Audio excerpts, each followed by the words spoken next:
The gunshot shattered the peaceful Sunday morning, like lightning striking from a cloudless sky. One moment, 11-year-old Lily Reynolds was playing fetch with her German Shepherd Apollo in the sprawling front yard of their Pinecrest Estates home. The next, chaos erupted. "Apollo!" Lily's scream tore through the air, raw and primal, as the magnificent animal collapsed onto the manicured lawn, blood blooming across his midnight black coat like spilled wine on expensive carpet. Lily dropped. To her knees, her small, trembling hands pressing frantically against the wound. Her fingers quickly stained crimson. Apollo's intelligent amber eyes locked onto hers, confusion and pain evident as his powerful body shuddered with each labored breath. Officer Deacon stood 15 feet away, service weapon still extended, a thin wisp of smoke curling from the barrel. His partner, Officer Mercer, quickly moved to restrain Lily as she desperately tried to staunch the bleeding. "The dog was aggressive," Mercer stated flatly, ignoring the child's anguished protests. "Step away from the animal, miss." Neither officer noticed the elderly man watching from his porch across the street, his weathered hands already dialing a number on his cell phone, a number that would reach across 3 continents to a classified forward operating base where Major Nathan Reynolds, the most decorated special operator in Delta Force history, would receive the news that would set their destruction in motion. "Please," Lily begged, tears streaming down her honey-brown face, her hands still pressing against Apollo's wound. "He needs help. Please call a vet." Officer Deacon holstered his weapon with practiced indifference. "Ma'am, that dog was charging me. I had no choice. He was bringing back his ball." Lily sobbed, her voice breaking as Apollo's breathing became more labored. "He wasn't attacking anyone." The morning had started like any other Sunday in their quiet, gated community. While most neighbors attended church or enjoyed late brunches, Lily had taken Apollo out for their morning exercise routine. The massive German Shepherd, with his gleaming black coat and distinctive white chest marking, was a familiar sight in Pinecrest Estates. Always obedient, always at Lily's side. Today, they'd been practicing Apollo's retrieval skills, an exercise designed by her father to maintain the dog's specialized training. A tennis ball thrown, Apollo's powerful stride as he raced to retrieve it, his precise return to Lily's side. A routine they'd performed 1,000 times before, until the patrol car had rolled slowly down Oakwood Lane. Apollo had just retrieved the ball when the officers pulled over. The dog, sensing Lily's sudden tension, had moved to her side, ball still in his mouth, body alert but not aggressive. "Everything okay here?" Officer Mercer had called from the car window, his tone casual, but his eyes scanning Lily with unmistakable suspicion. "Yes, sir," Lily had answered politely, her father's instructions about respecting authority figures guiding her response. "Just playing with my dog." The officers had exchanged glances before exiting their vehicle. Apollo, sensing the shift in atmosphere, had dropped his ball and assumed a protective stance slightly in front of Lily. Not growling, not advancing, simply positioning himself between perceived potential trouble and his young handler. "That's a big dog," Deacon had remarked, his hand casually resting on his holstered weapon. "You sure you can control an animal that size, little girl?" "Apollo is trained, sir," Lily had explained, her hand resting reassuringly on the shepherd's head. "He's not just a pet, he's—" Before she could finish explaining Apollo's specialized background, the dog had shifted his weight, moving to retrieve his dropped ball, a movement Officer Deacon would later describe as lunging in his official report. The shot had come without warning. Now, as Apollo's blood soaked into the freshly cut grass of Pinecrest Estates, Lily felt her world collapsing. From across the street, Mr. Harrington, a Vietnam veteran who'd witnessed everything, was speaking urgently into his phone. "Listen to me. Nathan Reynolds' daughter, yes, the Nathan Reynolds. Some trigger-happy cops just shot her service dog for nothing. The dog wasn't threatening anyone." He paused, listening. "No, The animal's still alive, but it doesn't look good. They're not even calling for veterinary assistance. Officer Mercer finally managed to pull Lily away from Apollo's side, her NASA t-shirt and blue jeans now stained with blood. "You need to calm down, miss. Where are your parents? You shouldn't be out here alone." "My aunt is inside," Lily choked, out between sobs. "My dad is away. Apollo is a trained service animal. He helps me. He would never attack anyone." "Well, trained animals don't charge officers," Deacon countered, already preparing the narrative that would appear in his report. "This is an unfortunate incident, but your dog presented a clear threat." Mr. Harrington approached slowly, his military bearing evident despite his 70 years. "Officer, I witnessed everything from my porch. That dog was retrieving a ball. He made no aggressive move whatsoever." Deacon's expression hardened. "Sir, this is police business. Please return to your residence." "I've already called the girl's father," Mr. Harrington continued, undeterred. "And I've recorded the last 3 minutes on my phone." He held up his cell phone, its camera still recording. "Including your failure to provide medical assistance to a wounded animal." A flash of concern crossed Mercer's face as he glanced at his partner. "Who's her father?"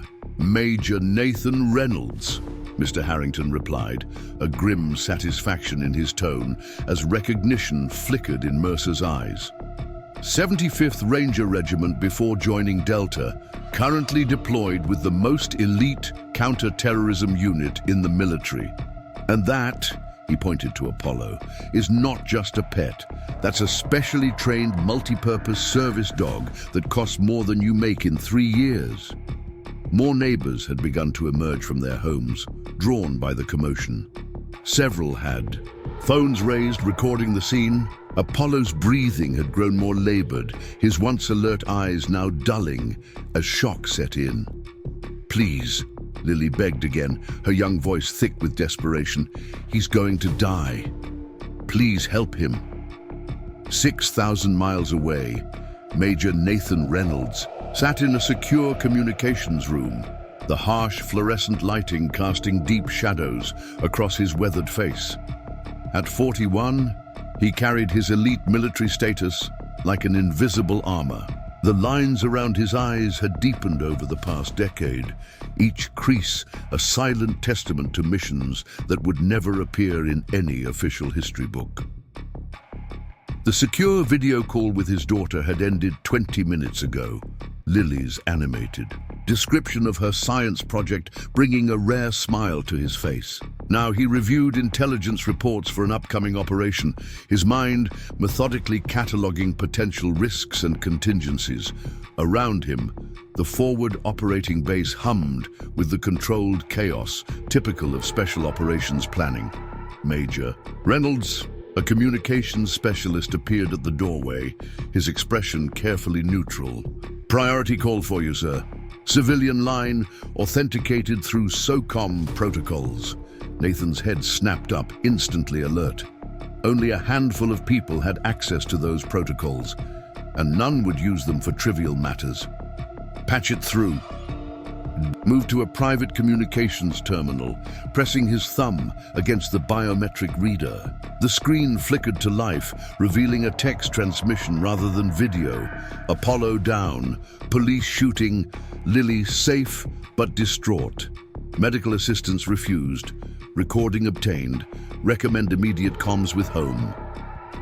The message was from James Harrington, his neighbor, and a former Force Recon Marine who'd served 3 tours in Vietnam. A man who understood both the military world and the meaning of need to know.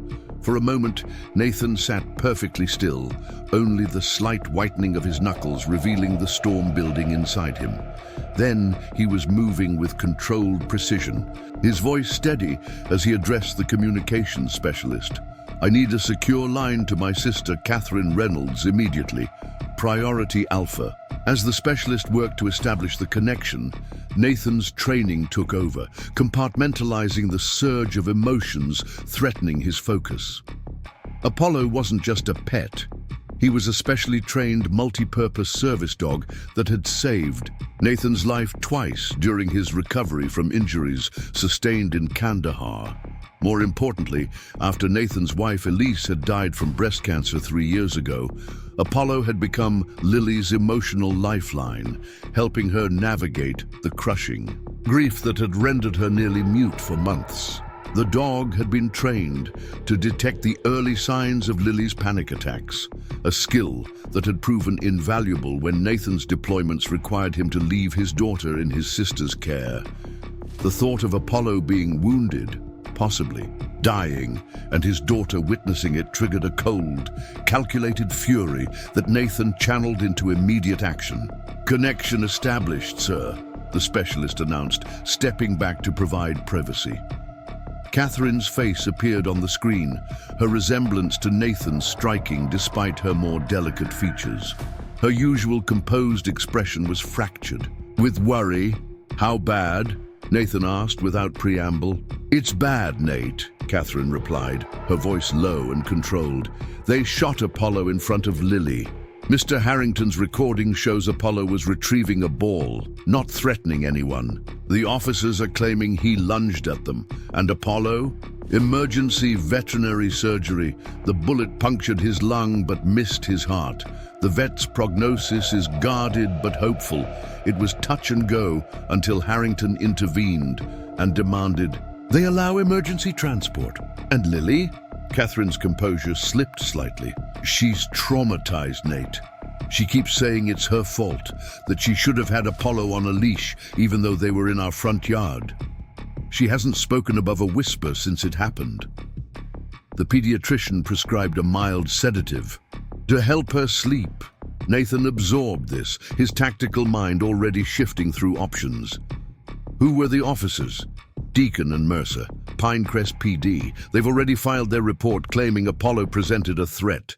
They're well connected in the department. Deacon is the police chief's nephew. Has anyone interviewed Lily? They tried. I shut it down and called Marcus. Marcus Chen, Nathan's longtime friend and a former JAG officer, now ran a successful civilian law practice. He's already filing for emergency injunctions to preserve all evidence and seeking a temporary restraining order to keep those officers away from our property. Nathan nodded, processing the information with the same methodical approach he applied to mission planning. At 6'2" with the lean, powerful build of a predator, he had spent 20 years in the most elite units of the US military. His official record, the portions not hidden behind classified designations, included 3 Silver Stars, 2 Purple Hearts, and numerous commendations that spoke to both his tactical brilliance and moral courage. What wasn't in his official file were the 12 high-value target extractions he'd led across 3 continents, the hostage rescue operation in Western Africa that had saved 27 aid workers, or the counter-terrorism mission in Southeast Asia that had prevented a mass casualty event. In the shadowy world of special operations, Nathan Reynolds was a legend, the operator other operators spoke about in hushed, reverent tones. "I'm coming home," he stated. "Decision made. Nate, your deployment is no longer my priority." His tone was calm but resolute. "Colonel Westfield has contingencies for this. Tell Lily I'll be there within 36 hours. Catherine knew better than to argue. "What do you need from me in the meantime?" "Full documentation, medical reports on Apollo, witness statements. I want Harrington's recording secured and backed up to multiple locations. And Catherine," his voice softened marginally, "keep Lily close. Those officers will try to speak with her again, maybe pressure her to change her recollection. Don't let her out of your sight." "They won't get near her," Catherine promised, her own protective instincts evident. As a former prosecutor turned defense attorney, she understood the system they were about to navigate. "Marcus is already assembling a team. This won't be buried, Nate." "No," Nathan agreed, his eyes reflecting a calculated determination that had made him feared by enemies of the state. "It won't. After ending the call, Nathan sat motionless for exactly 30 seconds, allowing himself this brief moment to process the rage and concern battling within him. Then, with the disciplined compartmentalization that had kept him alive through countless high-risk operations, he locked those emotions away and focused on logistics. His first call was to Colonel Westfield, his commanding officer and one of the few people who understood Nathan's true value to national security and the sacrifices his service had demanded. "Sir, I require emergency family leave, effective immediately." Westfield, a veteran of multiple conflicts and a man not easily surprised, heard something in Nathan's voice that prompted immediate concern. "What's happened, Reynolds?" Nathan provided a concise briefing, his tone professional despite the personal nature of the situation. "Approved," Westfield responded without hesitation. "Transport is being arranged. You'll be wheels up in 2 hours." He paused, then added with significant meaning, "Reynolds, handle this through proper channels." "Understood, sir," but both men recognized the unspoken reality. Nathan Reynolds, with his specialized training and psychological profile, was precisely the type of individual the system was designed to keep in check. A lethal instrument carefully aimed by the state, never meant to operate autonomously within domestic boundaries. As Nathan gathered his essential gear, his mind had already begun constructing a detailed operation plan, not for a military objective, but for obtaining justice. For his daughter and Apollo, the officers who had fired on Apollo without cause, who had traumatized Lily and then refused medical assistance for a wounded animal, had no concept of the force they had just provoked. Nathan Reynolds had spent his career hunting the most dangerous targets in the world. Now, that same methodical precision would be applied to exposing the truth and ensuring accountability, through proper channels if possible, but one way or another, justice would be served. Lily Reynolds sat motionless on the window seat in her bedroom, her knees pulled tightly against her chest. The neighborhood outside was bathed in the golden light of evening, but she registered none of it. Her gaze remained fixed on Apollo's empty bed in the corner, custom-made, with his name embroidered along the edge in Lily's own careful stitching. The blood had been washed from her hands, but she could still feel it, warm and sticky between her fingers as she desperately tried to keep it inside him where it belonged. Behind her, the doorway darkened as Catherine entered, carrying a tray with soup and a grilled cheese sandwich cut diagonally, the way Lily had always preferred since she was little. "You need to eat something, sweetheart," Catherine said gently, setting the tray on the bedside table. She didn't push further, having already learned that pressuring Lily right now only caused her to retreat deeper into silence. Lily didn't respond, didn't acknowledge her aunt's presence in any way. In her hands, she clutched Apollo's collar, the special tactical one her father had given him, with the concealed compartment that held a USB drive containing all of Lily's medical information and emergency contacts. The veterinarian had removed it before surgery, and Catherine had cleaned the blood from it before returning it to Lily. "Dr. Garcia called?" Catherine continued, sitting carefully on the edge of the bed, giving Lily space. "Apollo made it through the night. His vitals are stabilizing. That's good news, Lilybug." At the mention of Apollo's name, Lily's shoulders trembled slightly, the only indication she had heard. The nickname Lilybug normally would have earned at least a small smile. Her father had started calling her that when she was a toddler, fascinated by the ladybugs in their garden. Today, it barely penetrated the fog surrounding her. 3 years ago, when her mother died after a brutal 18-month battle with cancer, Lily had retreated into a similar silence. For 6 months, she had barely spoken, barely eaten, barely lived. The spirited, science-loving girl who had inherited her mother's warm brown eyes and brilliant mind had vanished, replaced by a shell moving numbly through the motions of existence. Nathan, himself devastated by the loss of his wife, had recognized the depth of his daughter's despair. That's when Apollo had come into their lives, not as a pet, but as a lifeline. The German Shepherd had been in training as a specialized military service dog when an injury had deemed him unsuitable for deployment. Nathan had called in favors, arranged for Apollo to be retrained specifically for Lily. The dog had been taught to recognize the early signs of anxiety attacks, to apply gentle pressure when Lily's breathing accelerated, to wake her from nightmares that left her screaming for her mother. Apollo had accomplished what therapists and medication had failed to do. He had brought Lily back from the edge of her grief, one day at a time. The first time she had laughed after her mother's death had been because of Apollo, when he had chased his tail in circles, trying to catch a butterfly that had landed there.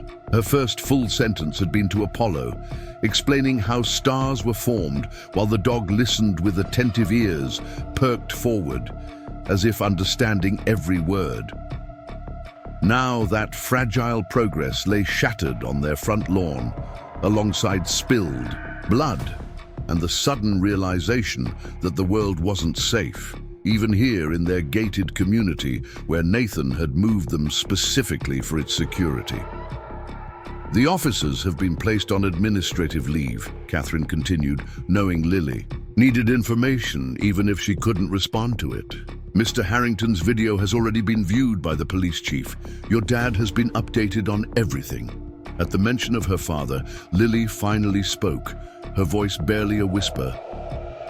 Is he mad at me? The question broke Catherine's heart. Mad at you? Oh, Lily, no. Why would he be mad at you? I let Apollo get shot, Lily said, the words emerging broken and raw. I didn't keep him on his leash. Dad always says to be careful, to remember that not everyone understands about Apollo, that people might be afraid of him because he's big and black. Catherine moved closer, gently tucking a strand of hair behind Lily's ear. Lilybug, listen to me. What happened was not your fault. You were in our yard, in our neighborhood, playing with Apollo exactly as you've done hundreds of times. The officers were wrong. Not you. But Lily wasn't listening. He was just getting his ball, she continued, her voice gaining strength, fueled by the injustice of it all. He never growled, never barked. They didn't even give me a chance to call him back. They just...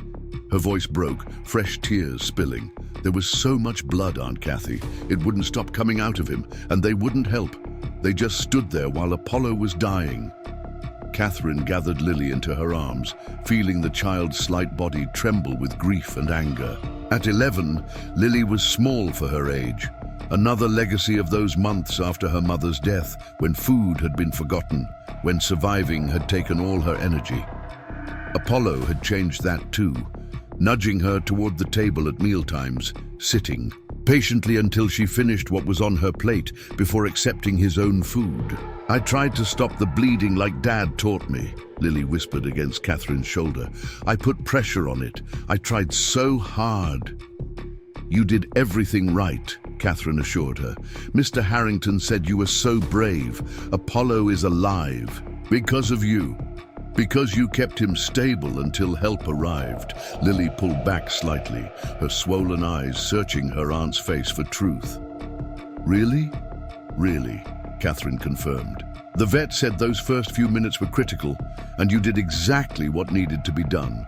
Your dad will be so proud of you. A flicker of something, not quite hope, but perhaps its distant cousin, crossed Lily's face. When is he coming home? Soon, very soon, Catherine promised. He's already on his way. Lily nodded, then her gaze drifted back to Apollo's empty bed. He's going to fix this, isn't he? Dad's going to make it right.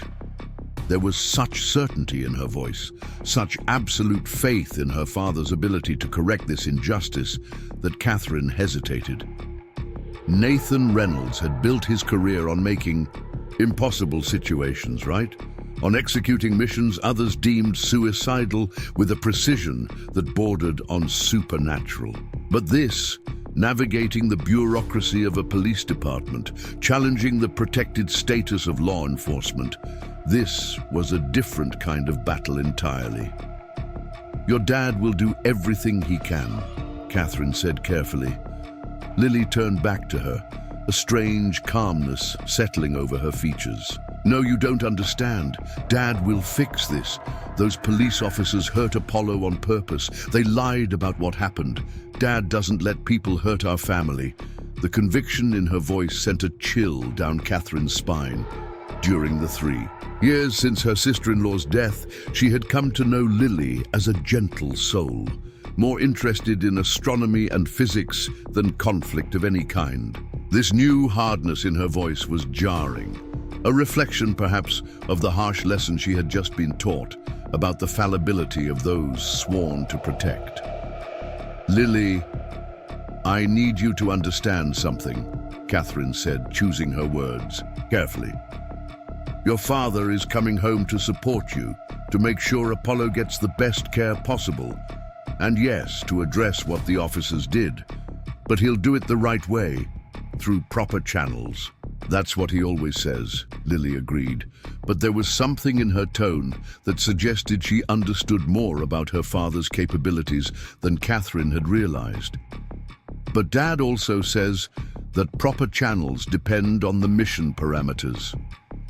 Catherine blinked, momentarily taken aback by the perfect recitation of what was clearly Nathan's philosophy. Before she could formulate a response, Lily's phone buzzed with an incoming message. Lily glanced at the screen, and for the first time in 24 hours, a ghost of a smile touched her lips. "It's Dad," she said, showing Catherine the simple text. "Be strong, Lilybug. I'm coming home. Apollo is a fighter just like you. 15 hours to touchdown. I love you more than all the stars in the sky." The reference to stars, a private affirmation between father and daughter since Lily's early fascination with astronomy, seemed to center her in a way nothing else had. She carefully set Apollo's collar on her bedside table and reached for the soup that had been cooling beside it. "I need to be strong for Apollo," she said with quiet determination. "He needs me to be brave right now." Catherine nodded, relieved. To see Lily eating but concerned about what would happen when Nathan arrived. Her brother had always been the calm, steady center of any storm. Analytical, measured, controlled. But Catherine had glimpsed another side of him once, years ago, when a drunk driver had nearly hit Elise while she was pregnant with Lily. Nathan's response had been swift, precise, and terrifying in its controlled intensity. The officers who had shot Apollo had no idea what force they had just set in motion. Officer Keith Deacon parked his personal vehicle, a lifted black Ford F-250, in his reserved spot at the Pinecrest Police Department. The administrative leave he'd been placed on was a formality, a temporary inconvenience that would blow over like every other incident in his 7-year career. He wasn't technically supposed to be at the station while under investigation, but rules had always been flexible for the chief's nephew. He found his partner, Ryan Mercer, already waiting in an unused interview room, nervously drumming his fingers against the scratched surface of the metal table. Unlike Deacon, who wore his off-duty clothes with casual confidence, Mercer still had on his uniform despite also being placed on leave, a telling sign of his anxiety. "Relax," Deacon said, closing the door firmly behind him. "This is all standard procedure, 2 weeks paid vacation, then back on patrol." Mercer didn't look convinced. "The chief seemed pretty pissed, Keith. That video doesn't look good." "Videos never tell the whole story," Deacon dismissed with a wave of his hand. "The old man only started recording after the fact. He didn't capture the dog's aggressive stance, the way it tensed to spring.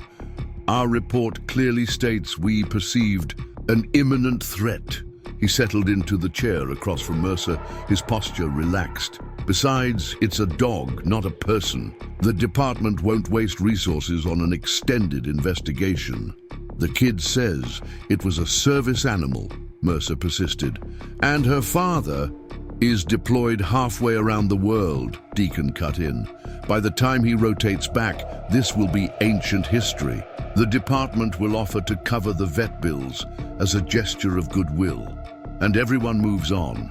Mercer leaned forward, lowering his voice despite the privacy of the room. But the old Marine, Harrington, he said the father is some big deal in special forces. Deacon snorted. So what? You think I'm afraid of some jarhead? My uncle has been running this department for 15 years. The mayor plays golf with him every Sunday. The DA's kid got a DUI last year, and who made that disappear? He tapped his chest with his thumb. The system protects its own, Ryan. You know that. The door opened abruptly, and Chief Howard Deacon entered, his substantial frame filling the doorway. Despite approaching 60, the chief maintained the intimidating presence that had defined his career. His scowl deepened when he saw his nephew. "Keith, what part of administrative leave are you struggling with?" he demanded, closing the door behind him. "Just helping Ryan here calm his nerves," Deacon replied, unfazed. "He's worried about the investigation." Chief Deacon's jaw tightened as he took the remaining seat. "You should both be worried. The Reynolds kid's dog wasn't just any animal. It was a specially trained service dog worth over $30,000 with a formal military service record." "It was aggressive," Officer Deacon insisted, rehearsing the narrative they'd established. "It took an attack posture when we approached the girl."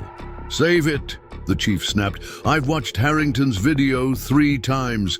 That dog was retrieving a ball. It wasn't even looking at you when you fired." He slammed a folder onto the table. "And this just came across my desk.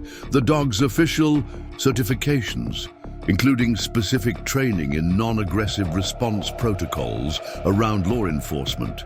It was literally trained not to be a threat to police." Mercer paled visibly. "We didn't know because you didn't bother to ask," the chief interrupted. "You just saw a black German shepherd and a mixed-race kid in Pinecrest Estates and decided they didn't belong there. How many times have we discussed proper threat assessment, Keith? How many diversity trainings have you both sat through?" Officer Deacon's casual demeanor finally faltered. "Uncle Howard, come on. It was an honest mistake. The dog moved suddenly, and you escalated immediately to lethal force despite no actual aggressive behavior," the chief finished for him. "Then you refused medical assistance for the wounded animal and attempted to intimidate witnesses." He rubbed his temples, the gesture revealing his exhaustion. "Do you have any idea the shitstorm that's headed our way? The dog's owner isn't just any deployed soldier. Major Nathan Reynolds has friends in places that could make our lives extremely uncomfortable." "So what happens now?" Mercer asked, genuine concern creasing his forehead. "Internal Affairs is conducting a formal investigation. The review board convenes next week." The chief's tone made it clear this was not the routine slap on the wrist they'd expected. "And the Reynolds family has retained Marcus Chen as counsel." Officer Deacon's expression darkened at the mention of Chen, a former military lawyer known for his aggressive prosecution of police misconduct cases. "They're suing us over a dog." "The civil suit is just the beginning," Chief Deacon replied grimly. "Chen is pushing the district attorney to consider criminal charges for animal cruelty and filing false reports." "That's bullshit!" Deacon exploded, fist hitting the table. "We were responding to a suspicious person call." "There was no call, Keith," the chief cut in sharply. "Dispatch has no record of any suspicious person report in Pinecrest Estates. That morning, you initiated the stop on your own." His gaze locked onto his nephew's face. "Why were you even patrolling that neighborhood on a Sunday morning when you were assigned to the downtown district?" The question hung in the air between them, heavy with implication. Officer Mercer stared at his partner with dawning comprehension. pieces falling into place. "Tell me this isn't about the new residency requirements," the chief said quietly. 6 months earlier, the Pinecrest Homeowners Association had revised their approval process for new residents, removing several restrictive criteria that had effectively kept the exclusive community predominantly white. The changes had come after a threatened fair housing lawsuit and had resulted in several new families moving into the previously homogeneous neighborhood. The Reynolds family, with their mixed-race household, had been among the first to benefit. From the revised policies, Officer Deacon's silence was damning.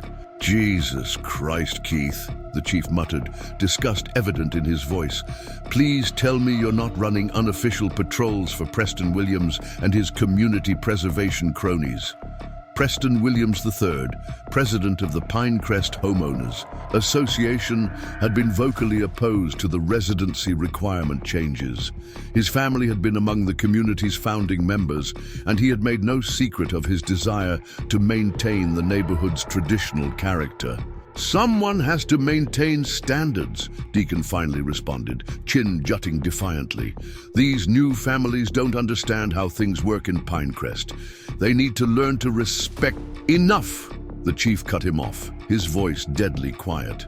"You've been using your badge and your patrol car to intimidate new residents who don't fit your definition of belonging in Pinecrest. And now you've shot a child service animal in her own front yard because she had the audacity to exist in your precious enclave." He stood abruptly, looming over both officers. "I can't protect you from this, Keith. Not this time." Deacon's face flushed with anger. "You've always had my back before. Because your previous mistakes were errors of judgment, not deliberate acts of intimidation," the chief replied. "I've overlooked your aggressive tactics because I believed you were fundamentally trying to serve the community. I was wrong." He gathered his files, his decision clear in his posture. "The department will cooperate fully with the investigation. I suggest you both find lawyers. Good ones." After the chief left, silence stretched between the partners. Mercer's face had taken on the sickly pallor of someone seeing their career crumbling before their eyes. "He's bluffing," Deacon finally said, but his voice lacked conviction. "He can't hang us out to dry without implicating himself in every case he's ever buried for me." "What about Williams?" Mercer asked. "Maybe he can help, if he's been paying you to run those extra patrols." "Off the books," Deacon interrupted. "Cash only, no paper trail, and he'll deny everything if questioned. Preston Williams doesn't get his hands dirty. He pays people like me to do that for him." Mercer's shoulders slumped as the gravity of their situation settled over him. "What are we going to do?" Deacon's expression hardened, the temporary uncertainty replaced by familiar arrogance. "We stick to our story. The dog was aggressive. We perceived a threat. We acted according to our training." He leaned forward, intensity radiating from his frame. "And we find leverage on the Reynolds family. That kid is what, 11? Maybe she's got discipline problems at school. Maybe the aunt who's watching her has a history. There's always something if you dig deep enough." "That's witness intimidation," Mercer protested weakly. "That's survival," Deacon countered. "You think this Special Forces father is going to play fair? He's probably got his own skeletons. No one rises that high in the military without making compromises, without crossing lines when necessary." A calculated smile spread across his face. "Besides, I've got friends too. People who understand what we're really doing out there. People who know that sometimes you have to send a message." Mercer studied his partner with new eyes, suddenly uncertain of the man he'd trusted to have his back for the past 3 years. "What kind of message involves shooting a kid's dog? The kind that reminds people to stay in their lane," Deacon replied unapologetically. "Pinecrest has traditions, standards. The people moving in now don't share our values. They don't respect what we've built here." "And who decides who belongs?" Mercer challenged, finding an unexpected reserve of courage. "You? Williams? Because from where I'm sitting, it looks like we just shot a highly trained military animal." belonging to a decorated war hero, all because his daughter's skin is a few shades darker than the Pinecrest ideal. Deacon's eyes narrowed dangerously. "Careful, Ryan. You're either with me on this or you're not. There's no middle ground." The implicit threat hung between them as Deacon stood to leave.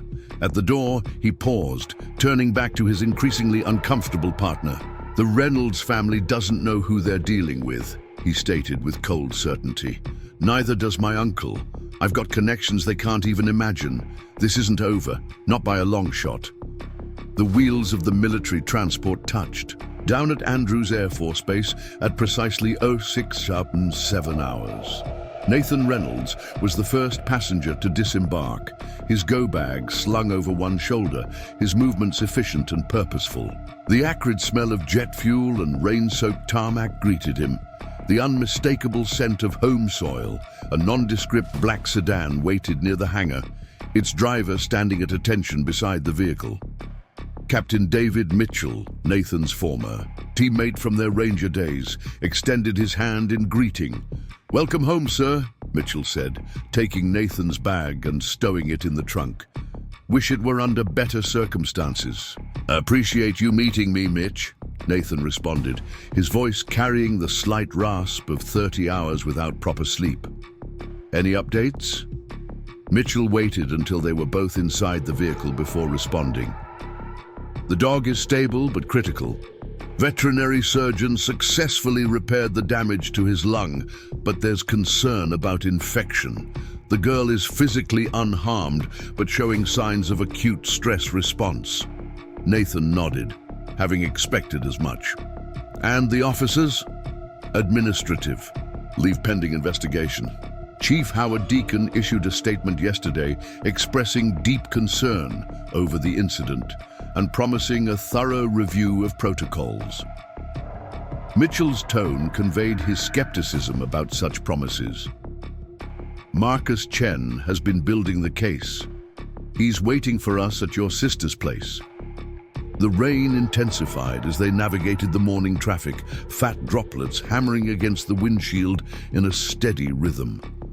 Nathan stared out at the blurred landscape, his mind cataloging objectives and potential obstacles with military precision. Exhaustion pressed at the edges of his consciousness, but he compartmentalized it efficiently, relegating fatigue to a problem for later consideration.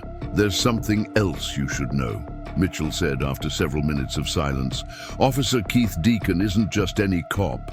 He's the chief's nephew, and he's got a history. 6 civilian complaints for excessive force in the past 3 years, all dismissed. Word in the department is he's untouchable. Everyone's touchable," Nathan replied quietly. "It's just a matter of finding the right pressure point." Mitchell glanced at his former commander, recognizing the calculating tone. "Sir, with all due respect, this isn't Kandahar or Mosul. Different rules apply here." "Rules always apply, Mitch. The question is whether they're applied equally." Nathan turned from the window, his gaze direct. "I'm not planning an extraction or an elimination.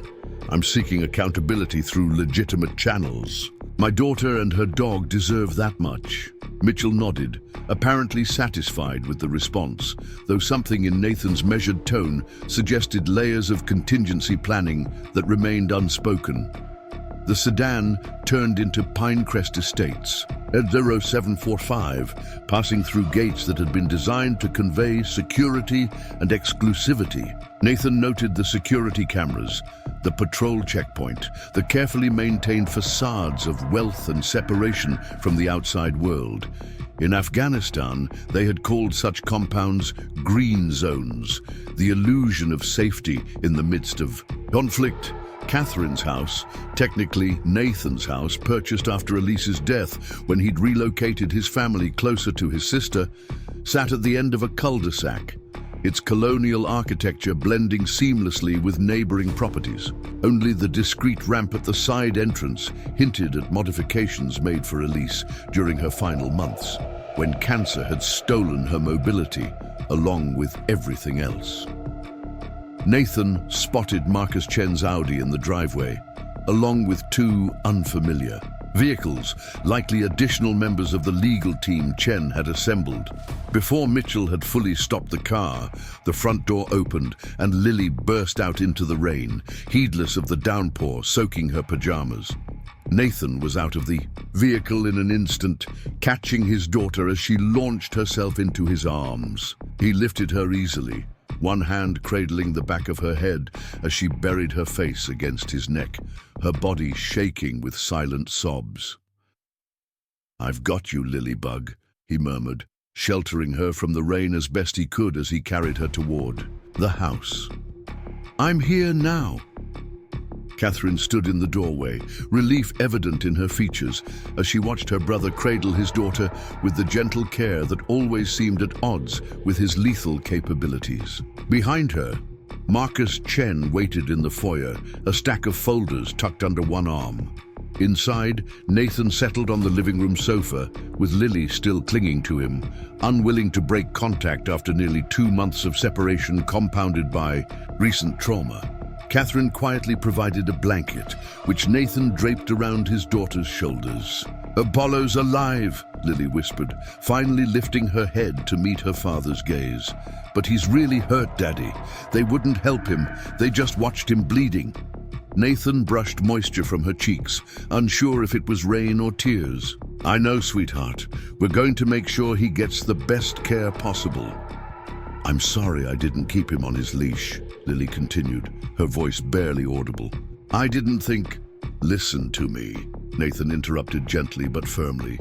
"You did nothing wrong. You were in our yard, in our neighborhood.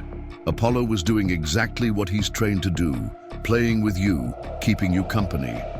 His tone softened further. "This isn't your fault, Lily, not in any way." She studied his face, searching for reassurance. "You're not mad." "Not at you," he clarified, the careful distinction hanging in the air between them. Marcus Chen cleared, his throat softly, his presence a tactful reminder of waiting business. Nathan nodded in acknowledgement, then turned back to Lily. "I need to talk with Mr. Chen about Apollo and what happened. Can you help Aunt Catherine make some breakfast while we do that?" Lily hesitated, reluctant to leave her father's side after just getting him back. "I'll be right in the study," Nathan promised. "And afterward we'll go see Apollo together. Deal?" This incentive worked. Lily nodded, allowing Catherine to lead her toward the kitchen, though she glanced back twice, as if to reassure herself that her father was really there. Once they were alone, Chen didn't waste time on pleasantries. "We have multiple witness statements, confirming the dog posed no threat. Harrington's video is damning, shows both officers refusing medical assistance after the shooting, with Officer Deacon making comments about 'these people' moving into Pinecrest." Nathan absorbed this, his expression revealing nothing. Medical status? Apollo's critical but stable. The bullet punctured his lung, caused significant blood loss. The veterinarian is optimistic, but the next 48 hours are crucial. Chen hesitated, then added, "The bills are already over $12,000. I've filed for emergency seizure of Deacon's assets to cover ongoing treatment costs." Nathan waved this concern away. "Money's irrelevant. Apollo gets whatever care he needs." Chen nodded, having expected this response. "There's more to this situation than an officer's poor judgment, Nathan. I've been digging into Deacon's history. In the past year, there have been 7 incidents involving minority homeowners in Pinecrest Estates. Vehicle stops, noise complaints, suspicious person reports. All handled by Deacon and Mercer, all seemingly designed to send a message." "What kind of message?" "That certain people aren't welcome here, regardless of what they can afford." Chen's expression hardened. 3 of those incidents involved military families. One, a Marine Corps captain returning from deployment, was handcuffed in front of his children during a routine traffic stop for alleged expired registration. His tags were current. Nathan's eyes narrowed slightly, the only outward sign of his deepening anger. "Coordinated harassment? I think so, yes. And I believe the Homeowners Association president, Preston Williams III, may be involved. He's been vocal about maintaining community standards since the residency requirements were loosened last year. Chen tapped a folder. We have grounds for criminal charges against Deacon, animal cruelty, filing false reports, official misconduct, civil suits against both officers and the Department for Emotional Distress, medical costs, and violation of equal protection. And what are our chances of success? Nathan asked, the question precise and pragmatic. Chen's expression grew guarded. Criminal charges are a long shot, Nathan. The DA plays golf with the police chief every Sunday. Civil action has better odds, but police enjoy broad immunity protections. We'd likely get a settlement with a non-disclosure agreement. Unacceptable, Nathan said quietly. Settlement implies compromise. There's nothing to compromise here. They shot my daughter's service animal on our property without provocation, then refused medical assistance. They traumatized a child who had already lost her mother. I want accountability, not hush money. Chen studied his client carefully. He had represented Nathan in several legal matters over the years, from his divorce 15 years ago to the establishment of trusts for Lily after Elise's death. In that time, he had come to recognize the calm, measured tone that signaled Nathan's most implacable decisions. I understand, Chen said carefully, but the system is designed to protect itself, Nathan. These officers have badges, unions, qualified immunity. The chief has political connections. The standard playbook is deny, delay, defend until public attention moves elsewhere. Then we don't use the standard playbook, Nathan replied. We leverage what they don't have. The truth, public sentiment, and the mistake they made in targeting a family with resources to fight back. His gaze was steady, focused. I want to see the scene where it happened. Now. 20 minutes later, after changing into dry clothes and checking once more on Lily, Nathan stood on his front lawn, the site where Apollo had been shot. The rain had washed away any visible evidence, but Nathan's trained eye reconstructed the scene based on witness, accounts, and the video he had reviewed on the drive from the airport. Apollo was here, he said, indicating a spot near a large oak tree. Lily was approximately 15 feet away by the driveway. The patrol car pulled up there. He pointed to the curb. Officers approached from the street, allegedly responding to a suspicious person report that dispatch has no record of. Chen followed the narrative, allowing Nathan to process the scene in his methodical way. Apollo retrieves the ball, returns toward Lily. Officer Deacon draws his weapon without warning, fires once, striking Apollo in the chest. Nathan walked the trajectory, his movements precise. No verbal commands issued, no attempt to use non-lethal methods. Immediate escalation to deadly force against an animal showing no aggressive behavior, a voice called from across the street. Major Reynolds?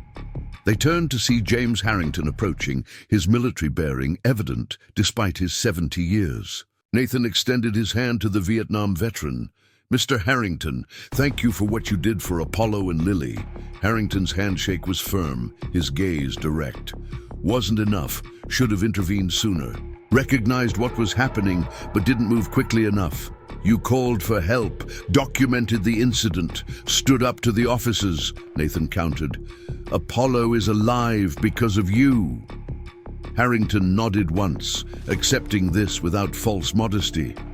You should know, this wasn't random. Those officers have been patrolling this neighborhood regularly, always slowing down near certain houses. Yours, the Patels at the corner, the Washingtons on Maple, all the newer families. How long? Nathan asked. Started about 3 months ago. Informal patrols not logged with dispatch, always the same 2 officers. Harrington glanced around before continuing, his voice lower. Williams from the HOA meets with Deacon regularly. They think they're being discreet, but I've seen them at Riverside Coffee every Tuesday morning for the past 6 weeks. Nathan absorbed this information, filing it alongside Chen's earlier report. Organized harassment with community support, he summarized. Seems that way, Harrington agreed grimly. This neighborhood's been exclusive for generations. Some folks aren't handling the changes well. Nathan nodded his understanding. I appreciate the intelligence, Mr. Harrington. If you notice anything else, you'll be my first call, the older veteran assured him. And Major, my security cameras cover part of your front yard. The footage has been secured. Multiple copies. After Harrington returned to his home, Nathan stood silently for several moments, his gaze sweeping the manicured perfection of Pinecrest Estates. Behind the pristine facades and carefully tended landscapes, an uglier reality had taken root. One that had nearly cost Apollo his life and had shattered Lily's sense of security. What's our next move? Chen asked, recognizing the calculating look that had settled over Nathan's features. We follow proper channels, Nathan replied, his tone betraying nothing of his internal strategic assessment. File the complaints, pursue the charges, document everything. Chen nodded, though something in his expression suggested he recognized. This is merely the opening gambit in a more complex campaign. And unofficially, he ventured. Nathan turned, his eyes reflecting a controlled intensity that had made him legendary among those who had served with him. Unofficially, we gather intelligence, identify vulnerabilities, and prepare contingencies. The ghost of a smile touched his lips, devoid of warmth. Standard operational planning, Marcus. Nothing more. But as they walked back toward the house, where Lily waited, Chen couldn't help but wonder what standard operational planning meant to a man who had spent 2 decades hunting the world's most dangerous targets. Nathan sat alone in his home office, the room illuminated only by the soft glow of multiple monitors. It was just past midnight, the house quiet save for the gentle hum of electronics. On the largest screen, he reviewed the security camera footage from Harrington's house for the 5th time, studying the officers' body language, their positioning, the casual arrogance in Deacon's stance as he leveled his weapon at Apollo. A soft knock interrupted his analysis. Catherine entered, carrying 2 mugs of coffee, her expression suggesting she'd expected to find him exactly as he was, working while others slept. You need rest, Nate, she said, setting 1 mug beside him. You've been going non-stop since you landed. I'll rest when this is resolved, he replied, accepting the coffee with a nod of thanks. How's Lily? Finally asleep. The nightmares are getting worse. Catherine settled into the chair opposite his desk. She woke up screaming about blood on her hands around midnight. I sat with her until she fell back asleep. Nathan's jaw tightened, momentarily, the only outward sign of his distress at his daughter's suffering. The veterinary hospital called. Apollo's condition has improved enough that they're considering moving him out of intensive care tomorrow. I'm taking Lily to see him in the morning. That's good news, Catherine said, genuine relief warming her voice. It might help her to see him improving. She glanced at the monitors, taking in the array of information Nathan had assembled. What are you working on? Pattern recognition, Nathan answered, gesturing to the screens. Establishing timelines, connections, vulnerabilities. Catherine leaned forward to examine the displays. One monitor showed a detailed map of Pinecrest Estates with specific houses highlighted. The Reynolds home, the Patels, the Washingtons, and 3 others. Another displayed personnel files for officers Deacon and Mercer, obtained through channels Catherine decided not to inquire about. A third showed financial records for Preston Williams III and several other members of the Homeowners Association. This is more than legal preparation, she observed carefully. It's intelligence gathering, Nathan corrected. Standard procedure before any operation. Catherine studied her brother's face, noting the focused intensity she'd seen countless times throughout his career. And what kind of operation are we discussing here? Nathan took a sip of coffee before responding. One conducted through proper channels, with legal oversight and documented procedures. His tone was measured, revealing nothing beyond the literal meaning of his words. "Nate, did you know Officer Deacon was dishonorably discharged from the Marines in 2009? Nathan interrupted, redirecting the conversation. "Served one tour in Iraq before an incident involving Iraqi civilians led to his separation. His uncle, Chief Deacon, helped bury the details and facilitated his entry into the police academy despite the discharge status." Catherine blinked, momentarily thrown by this revelation. "How did you discover that?" "Military records." Nathan pulled up a heavily redacted document on one of the screens. "Most of the specifics are classified, but the pattern is clear. Issues with authority, excessive force allegations, racial animus documented by his commanding officer." "That could be useful for the civil case," Catherine acknowledged. "Shows a history of similar conduct." "It's more than that," Nathan countered.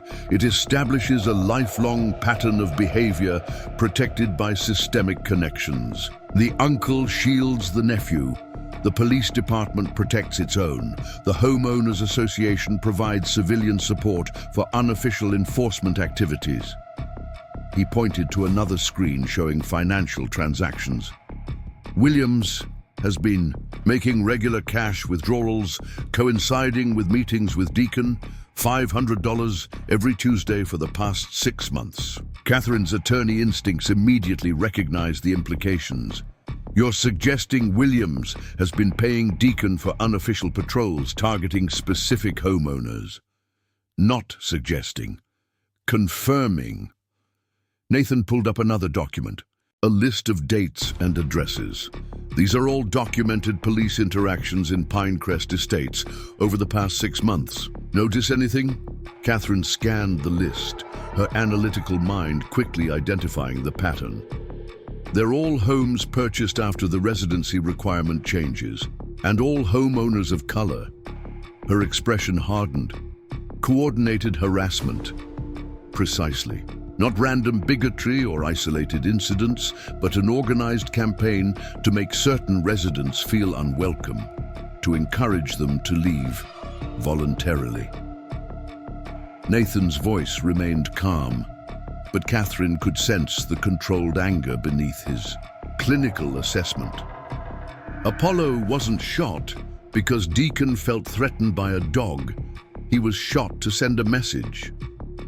To us," Catherine concluded quietly, "because Lily is biracial, because you moved into their exclusive community after the requirements changed, because we represent the change they're resisting," Nathan confirmed. "The others were intimidated by traffic stops, noise complaints, spurious citations. But as a deployed service member with a daughter who has a service animal, they needed a different approach." Catherine's professional detachment momentarily faltered as the full implications settled over her. "They deliberately targeted a child support animal. That's tactical," Nathan finished for her. "Calculated to maximize psychological impact while maintaining plausible deniability. Unfortunate incident, split-second decision, perceived threat." His expression remained impassive, but his eyes had taken on the cold focus that Catherine recognized from the darkest days after Elise's death, when he had channeled grief into mission planning. "What's your objective here, Nate?" "Really?" she asked directly. Nathan leaned back in his chair, considering his sister's question. "Tactical objective or strategic goal?" "Both. Tactically, to ensure Apollo recovers fully and Lily feels safe in her home again." He selected a document on one screen, enlarging it to show a formal legal complaint. "We pursue civil and criminal charges against Deacon and Mercer. We document the pattern of targeted harassment. We expose the relationship between Williams and the police department." "And strategically?" Catherine pressed. "Strategically, we dismantle the system that enabled this to happen," Nathan replied, his tone matter-of-fact. "We ensure that the next family that moves into Pinecrest Estates doesn't face organized intimidation. We create accountability where none currently exists. Catherine studied her brother, recognizing both the righteousness of his goals and the potential dangers in his approach. That's a complex operation. Most worthwhile ones are. Nathan turned back to his screens, his posture indicating the conversation was approaching its conclusion. I've identified 3 primary pressure points: legal, financial, and reputational. We're already pursuing legal through Chen's efforts. Financial exposure comes through civil litigation and potential criminal asset seizure. Reputational is perhaps most critical. How this story is perceived publicly will significantly impact our chances of success. Media strategy. Catherine nodded, understanding. But the police department will close ranks. The thin blue line remains powerful, which is why we need to break that line, Nathan explained, pulling up personnel files for several other Pinecrest police officers. Officer Thomas Parker, 3 years on the force, exemplary record. Previously raised concerns about Deacon's conduct. Officer Samantha Reyes, 5 years of service, military background, has applied for transfer twice after disagreements with the chief. Sergeant William Foster, nearing retirement, has nothing to lose and everything to gain by standing on the right side of history. Catherine caught up to his thinking immediately. You're identifying potential allies within the department. Internal pressure combined with external scrutiny is more effective than either alone, Nathan confirmed. Law enforcement responds to different motivations than military targets, but the principle remains the same: divide and isolate. Catherine sipped her coffee, processing her brother's methodical approach. You're treating this like a military operation, because it is one in essence, Nathan replied without hesitation. Different battlefield, different rules of engagement, but the core principles remain: intelligence gathering, resource assessment, identifying vulnerabilities, formulating a strategy that capitalizes on your strengths while exploiting enemy weaknesses. They're not enemy combatants, Nate, Catherine cautioned. They're police officers who made a terrible decision. They traumatized my daughter and shot her service animal as part of an organized campaign of intimidation, Nathan corrected quietly. Their badge doesn't make them less accountable for that choice. It makes them more so. Catherine couldn't argue with his logic, though something in his methodical planning raised concerns she couldn't quite articulate.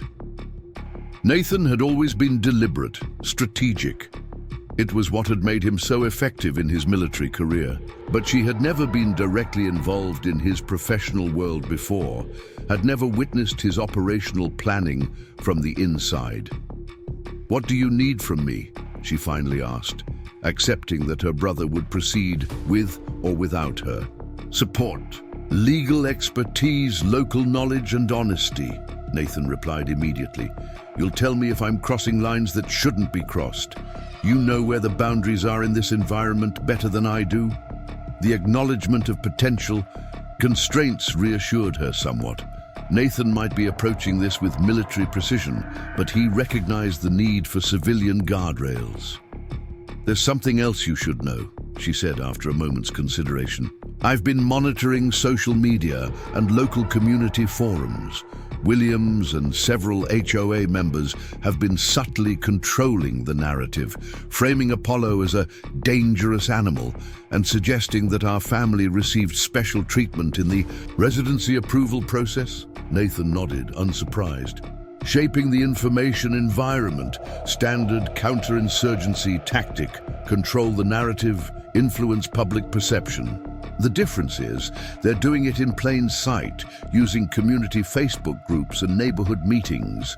Catherine pulled out her tablet, showing Nathan screenshots from the Pinecrest Community Forum. They're scheduling an emergency HOA meeting tomorrow evening to discuss security concerns following the recent incident. Interesting timing, Nathan observed. Who's attending? All homeowners are invited. Chief Deacon will be there to address community safety questions. They're framing it as an opportunity for dialogue. It's an opportunity for narrative reinforcement, Nathan corrected. Controlling. The story before the official investigation concludes. He considered this new information briefly. We should attend. Catherine raised an eyebrow. You think that's wise? It could get confrontational. It's already confrontational, Nathan pointed out. They're gathering to discuss the shooting of my daughter's dog while characterizing him as a threat. Our absence would only reinforce their narrative. He checked his watch. We should get some rest.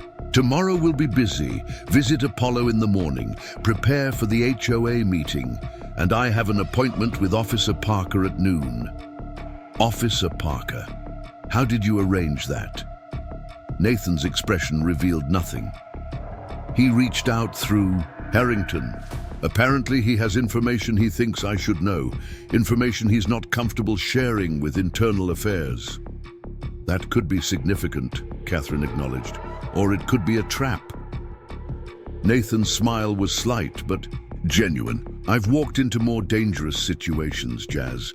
And unlike those, I'll be meeting him in a public place with multiple witnesses. He stood, stretching muscles stiff from hours of focused work. Get some sleep. I'll check on Lily before I turn in.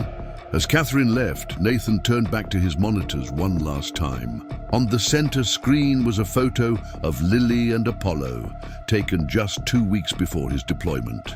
His daughter smiling broadly, her arm around the German Shepherd's powerful neck, both looking directly at the camera with complete trust and contentment. This wasn't just another operation.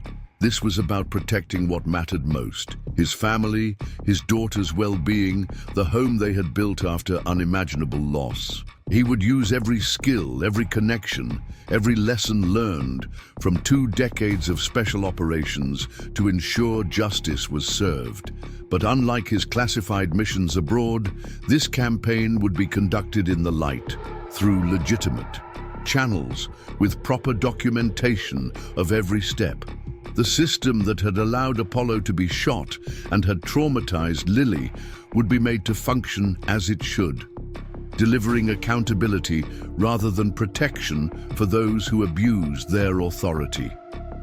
Nathan powered down the monitors and moved silently through the darkened house to Lily's room. He eased the door open, finding his daughter finally sleeping peacefully, clutching Apollo's spare collar against her chest. Whatever else happened, whatever complexities lay ahead, this was what mattered, restoring his daughter's sense of safety and justice in a world that had already taken too much from her. Lily pressed her face against the glass window of the veterinary hospital's intensive care unit, her breath creating small clouds of condensation that repeatedly formed and faded. Inside, Apollo lay on a padded bed, his massive frame diminished somehow by the medical equipment surrounding him. Tubes and monitoring wires created a web around the German Shepherd, who lifted his head slightly at the sight of Lily, his tail offering a weak thump against the bedding. He recognized me, Lily whispered, her fingers splayed against the glass. Dad, he knows I'm here. Nathan stood behind his daughter, one hand resting gently on her shoulder. Of course he does. You two have a special connection. Dr. Rivera, the veterinary surgeon who had operated on Apollo, approached with a tablet displaying the dog's medical charts. His vitals have stabilized significantly overnight, she explained, her voice carrying the careful optimism of an experienced medical professional. The antibiotics are working against the infection and his oxygen levels have improved. When can I see him? Actually see him, not through glass? Lily asked, not taking her eyes off Apollo. We're planning to move him out of isolation this afternoon, Dr. Rivera replied with a gentle smile. If his progress continues, you'll be able to sit with him tomorrow. Limited contact, of course. Lily nodded solemnly. I'll be careful. I won't disturb his tubes or anything. I know you won't, the doctor affirmed. Apollo is lucky to have such a dedicated owner. Many animals with injuries this severe don't receive such prompt intervention. The reminder of how close they had come to losing Apollo hung in the air, unspoken but palpable. Nathan checked his watch. Nearly 11, giving them just enough time to return home before his meeting with Officer Parker. "Lilybug, we need to head back now," he said gently. "Remember, we discussed visiting Apollo again this evening?" For a moment it seemed Lily might protest, but then she nodded reluctantly. "Bye, Apollo," she said to the glass. "I'll be back later. Keep fighting, okay?" As they walked through the hospital corridors, Nathan noticed his daughter's renewed focus, the determined set of her small shoulders. The brief visit had accomplished exactly what he'd hoped, giving Lily tangible evidence of Apollo's improvement, a concrete reason to maintain hope. In the car, Lily broke the comfortable silence that had settled between them. "Dad, can I ask you something?" "Always," Nathan replied, glancing at her in the rearview mirror. "Those police officers who hurt Apollo, are they going to get in trouble? Real trouble, not just pretend trouble." The question was direct, insightful in its recognition that official reprimands didn't always translate to meaningful consequences. Nathan considered how to respond honestly without burdening his daughter with adult complexities. "I'm doing everything possible to make sure they face appropriate consequences," he answered carefully. "Mr. Chen is filing legal papers today that will start that process." Lily absorbed this, her fingers idly tracing the embroidered letters of Apollo's name on the spare collar she carried everywhere now. But what if the system doesn't work? You always say systems are only as good as the people operating them. Nathan felt a surge of pride at his daughter's perception, even as he recognized the disillusionment behind her question. At 11, Lily was confronting a harsh reality that some adults never fully acknowledged, that justice systems could fail, especially when those responsible for upholding them protected their own. "If the standard channels don't produce appropriate accountability," he replied, choosing his words with precision, "then we adapt and find alternative approaches, but always within the boundaries of what's right." "Like your missions?" Lily asked. "Similar. In some ways," Nathan conceded, "different in others. But the core principle remains the same, identifying objectives and developing strategies to achieve them." This explanation seemed to satisfy Lily, who returned to watching the scenery pass outside her window. Nathan caught Catherine's raised eyebrow from the passenger seat, a silent communication between siblings that conveyed her mild concern about his framing of the situation to Lily. They arrived home just as a nondescript sedan pulled into their driveway. Nathan recognized Officer Thomas Parker immediately, despite the civilian clothes, the military short haircut and alert posture, marking him as law enforcement even without a uniform. "That's him," Catherine asked quietly as Parker exited his vehicle, glancing nervously up and down the street before approaching their front door. Nathan nodded. "Take Lily inside through the side entrance. I'll meet with Parker in the study." Catherine guided Lily toward the side of the house, while Nathan approached the young officer, noting the tension evident in his tightly controlled movements and the shadows beneath his eyes suggesting sleepless nights. "Officer Parker," Nathan extended his hand. "Thank you for coming." Parker's handshake was firm but brief, his gaze continually scanning their surroundings. "Is there somewhere we can talk privately, Major Reynolds?" Nathan led him through the front entrance and into the study, closing the door behind them. Parker declined the offered seat, instead standing with his back to the wall, positioning himself with clear sight lines to both the door and windows, the instinctive behavior of someone who felt vulnerable. "I shouldn't be here," Parker began without preamble. "If anyone from the department knew I was speaking with you, your presence isn't documented anywhere," Nathan assured him, "and nothing we discuss will be attributed to you without your explicit consent." Parker nodded, some of the tension leaving his shoulders. "How's your daughter and the dog?" "Lily is traumatized, but resilient. Apollo is recovering, though it was touch and go for the first 24 hours. Guilt flashed across Parker's features. "I was there, you know, in the patrol car. I was doing a ride-along with Deacon and Mercer as part of my field training. Rotation," his voice dropped. I couldn't." "You couldn't stop it," Nathan finished for him, neither accusatory nor absolving, simply stating a fact. "It happened so fast. One minute we're driving through the neighborhood on what Deacon called a community presence patrol. Not even dispatched there, just his decision. Then he spots your daughter with Apollo, makes some comment about another one of them moving in, and pulls over." Parker's words tumbled out faster now, as if he'd been holding them back too long. "The dog wasn't aggressive, sir. Not at all. He was retrieving a ball, came back toward your daughter. Deacon drew and fired without warning, without command, without any legitimate threat." Nathan absorbed this confirmation of what he'd already pieced together from other witnesses. And afterward, Parker's expression hardened. Deacon high-fived Mercer once they were back in the car, said something about message delivered. When I asked what he meant, he told me this was how they maintained community standards in Pinecrest. His disgust was evident. "I filed a report with my supervising sergeant that same day. It disappeared. When I followed up, I was told the matter was under review and to focus on my training. Then you were placed on administrative leave," Nathan guessed. "Yesterday morning.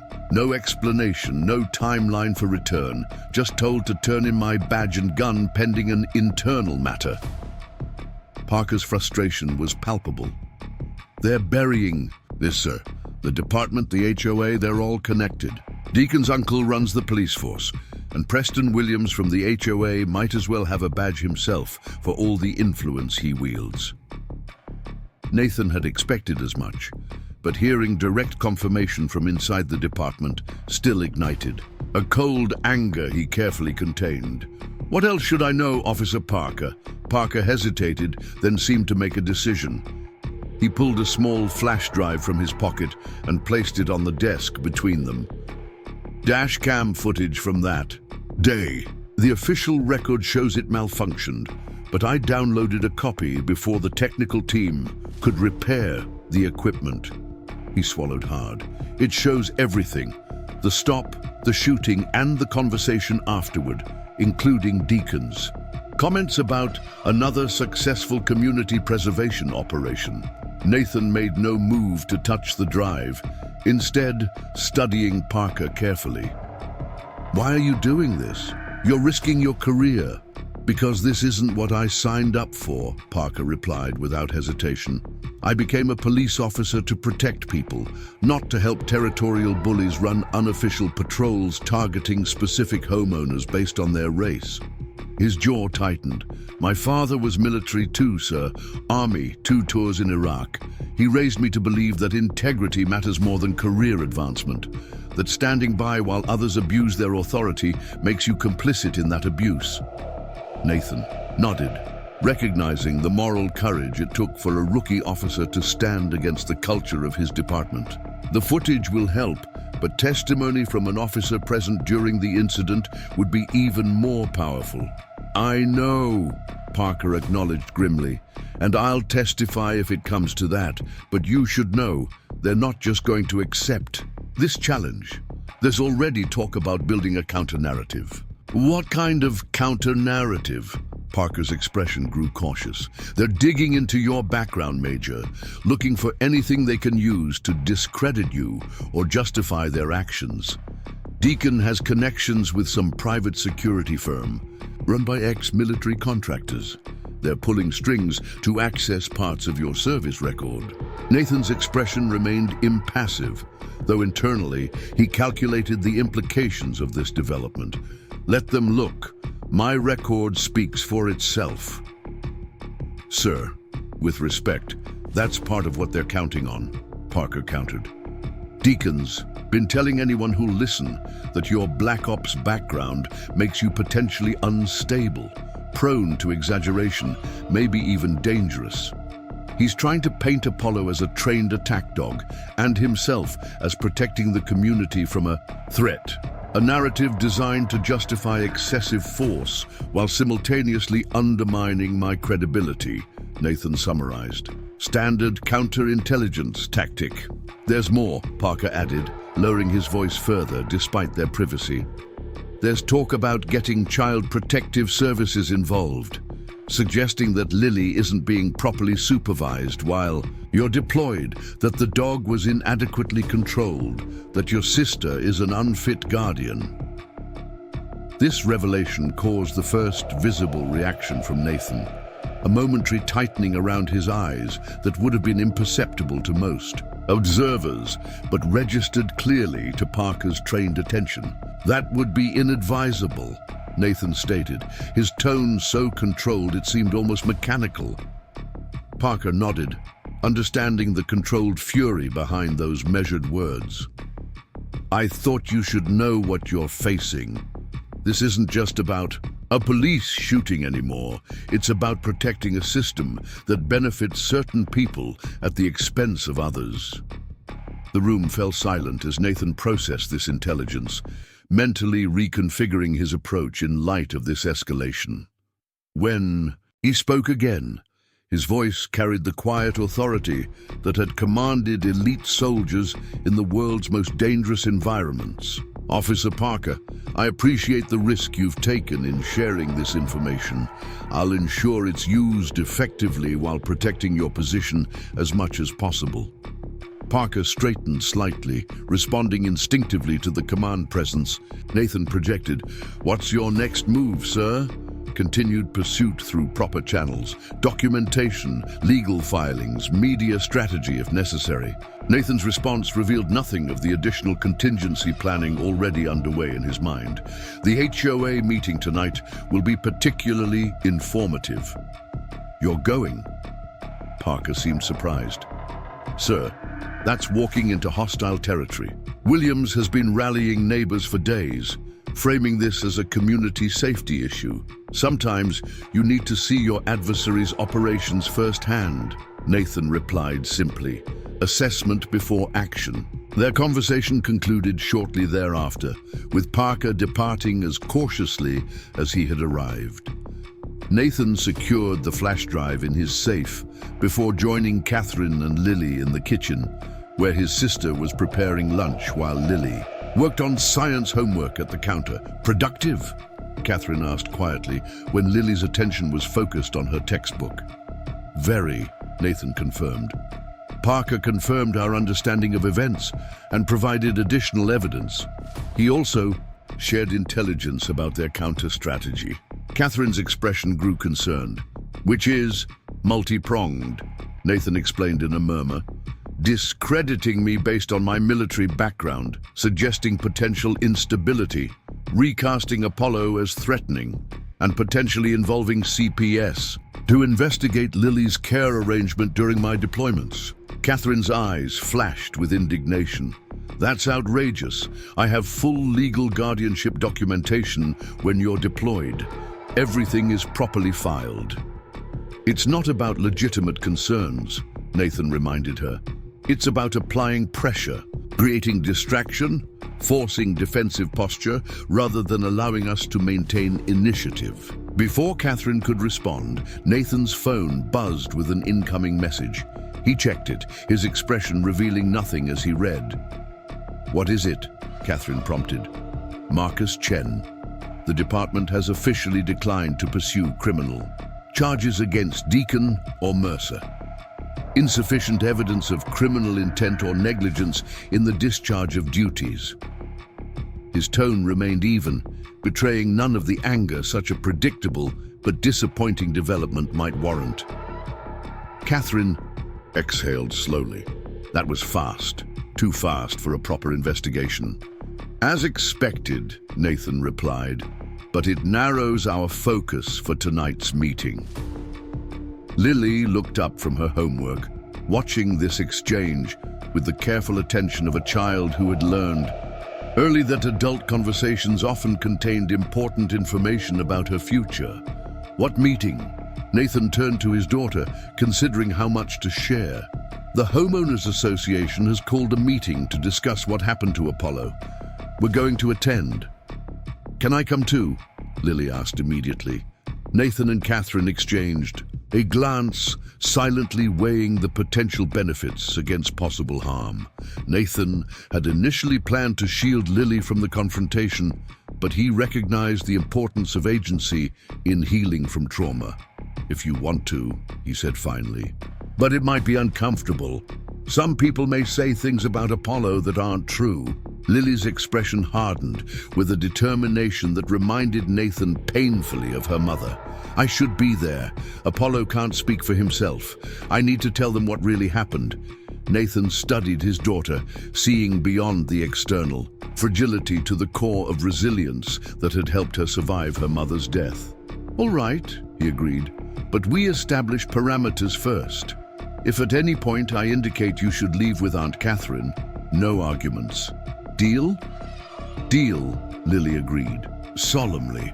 As they finished lunch, Nathan's phone buzzed again, this time with a call from an unlisted number. He excused himself to take it in the hallway. Reynolds, Major, this is Chief Howard Deacon. The police chief's voice carried the forced cordiality of someone initiating an uncomfortable conversation. I wanted to reach out personally regarding the incident involving your daughter's dog. Nathan said nothing, waiting. After an awkward pause, the chief continued. I understand your frustration with the department's decision not to pursue criminal charges against my officers.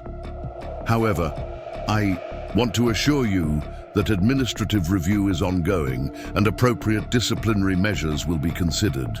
Considered, Nathan repeated, the single word carrying volumes of skepticism. Chief Deacon cleared his throat. These situations are complex, Major. Split-second decisions in the field. My daughter was playing fetch with her service dog in our front yard, Nathan interrupted, his tone remaining measured despite the controlled intensity behind it. There was no split-second threat assessment required because there was no threat. I wasn't there, so I can't comment on the specific circumstances, the chief hedged. What I can tell you is that the department is prepared to cover all veterinary expenses as a goodwill gesture, regardless of the outcome of our internal review. And you believe that's sufficient? Nathan asked quietly. A sigh traveled through the connection. Major Reynolds, I understand you're upset. Any parent would be. But I hope we can resolve this situation amicably, without escalation that benefits no one. The implied warning was clear, as was the offered compromise. Medical expenses in exchange for letting the matter drop.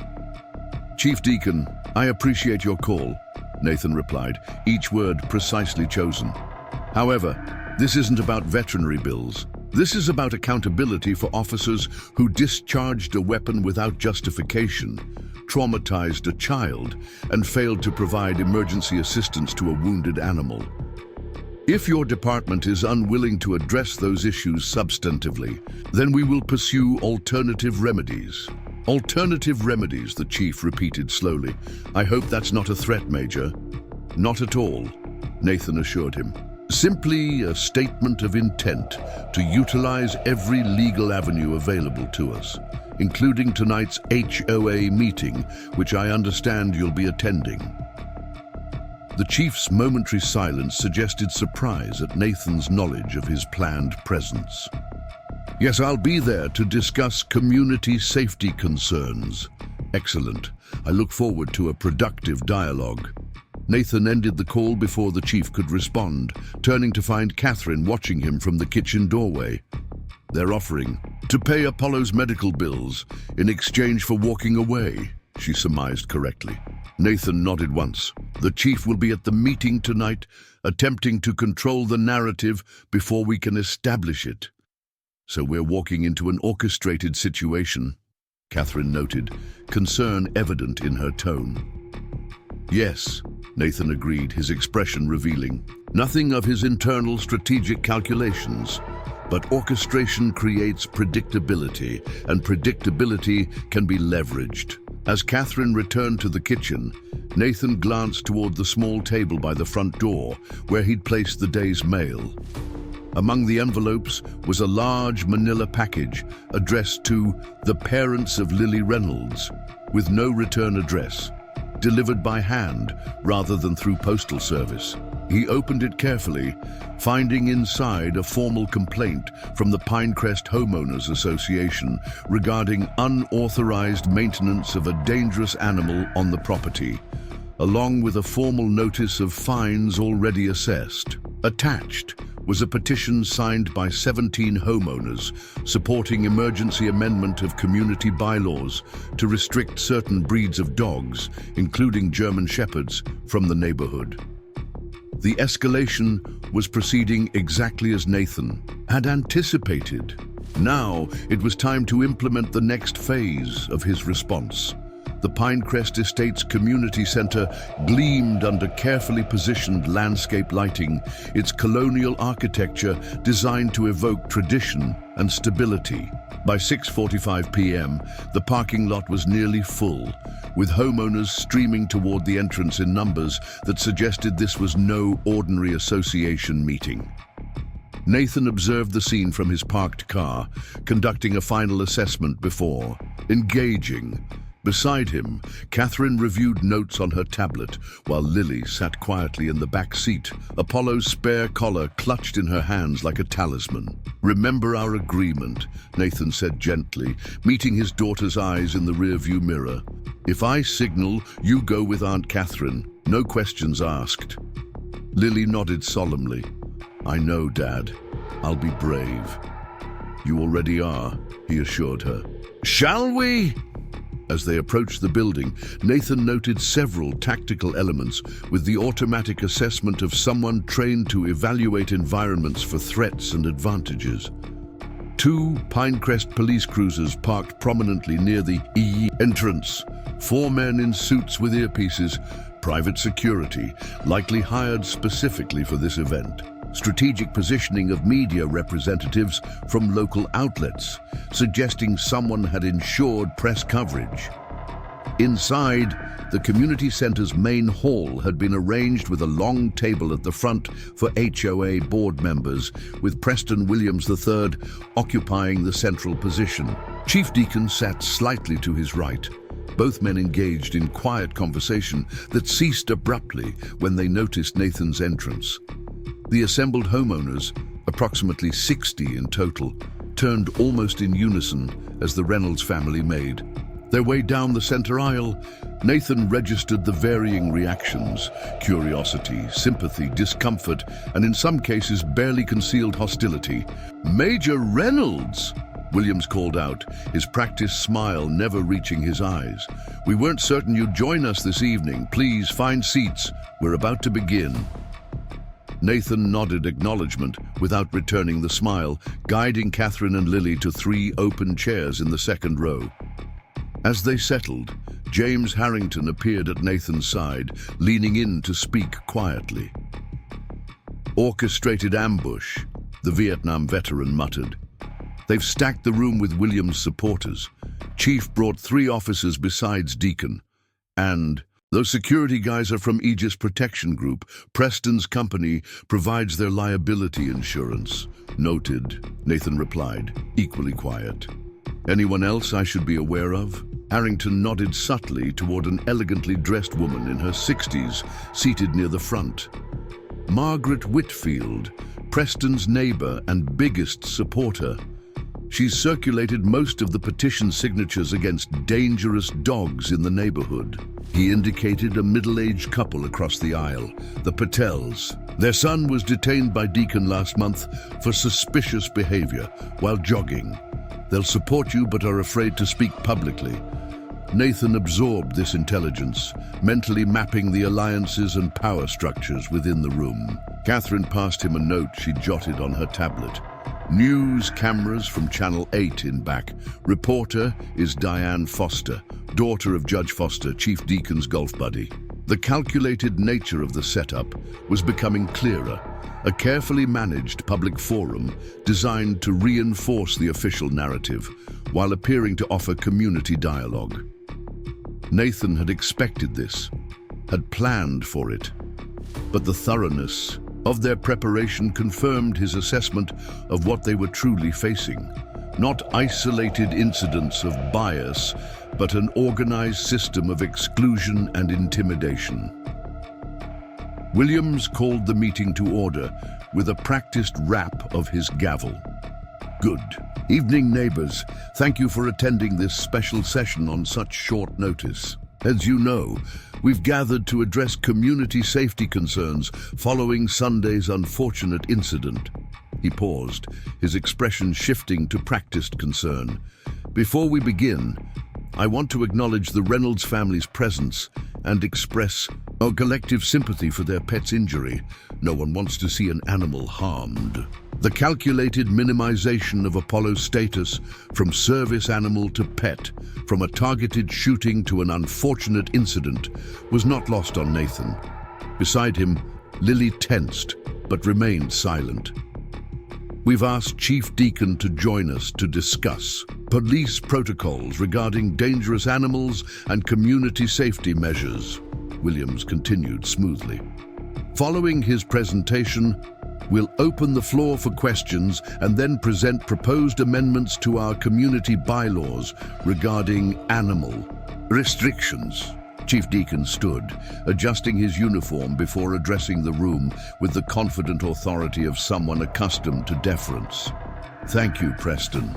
First, let me assure everyone that the department takes any discharge of a service weapon with the utmost seriousness. Officer Deacon has been placed on administrative leave while we conduct a thorough review. He paused, scanning the room before continuing. That said, I want to clarify some misconceptions. Our officers are trained to assess threats and respond appropriately to protect themselves and the community.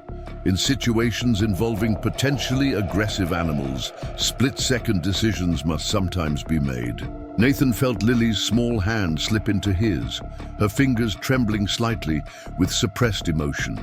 He squeezed gently, a silent promise of support. The department has reviewed available evidence, the chief continued, carefully avoiding any mention of Harrington's video or the dashcam footage Officer Parker had provided. While we regret the outcome, we've determined that the officers acted within departmental guidelines for response to perceived threats. A murmur rippled through the audience, some nodding in agreement, others exchanging skeptical glances. Moving forward, Chief Deacon concluded, we'll be conducting additional community patrols in Pinecrest Estates to ensure resident safety and offering educational workshops on responsible pet ownership. Williams returned to the microphone, building seamlessly on the chief's foundation. Thank you, Chief. Now, to address immediate community concerns, the board has drafted an emergency amendment to our bylaws. He held up a document with flourish.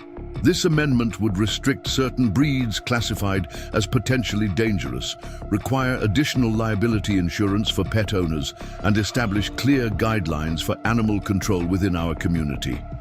Nathan had heard enough.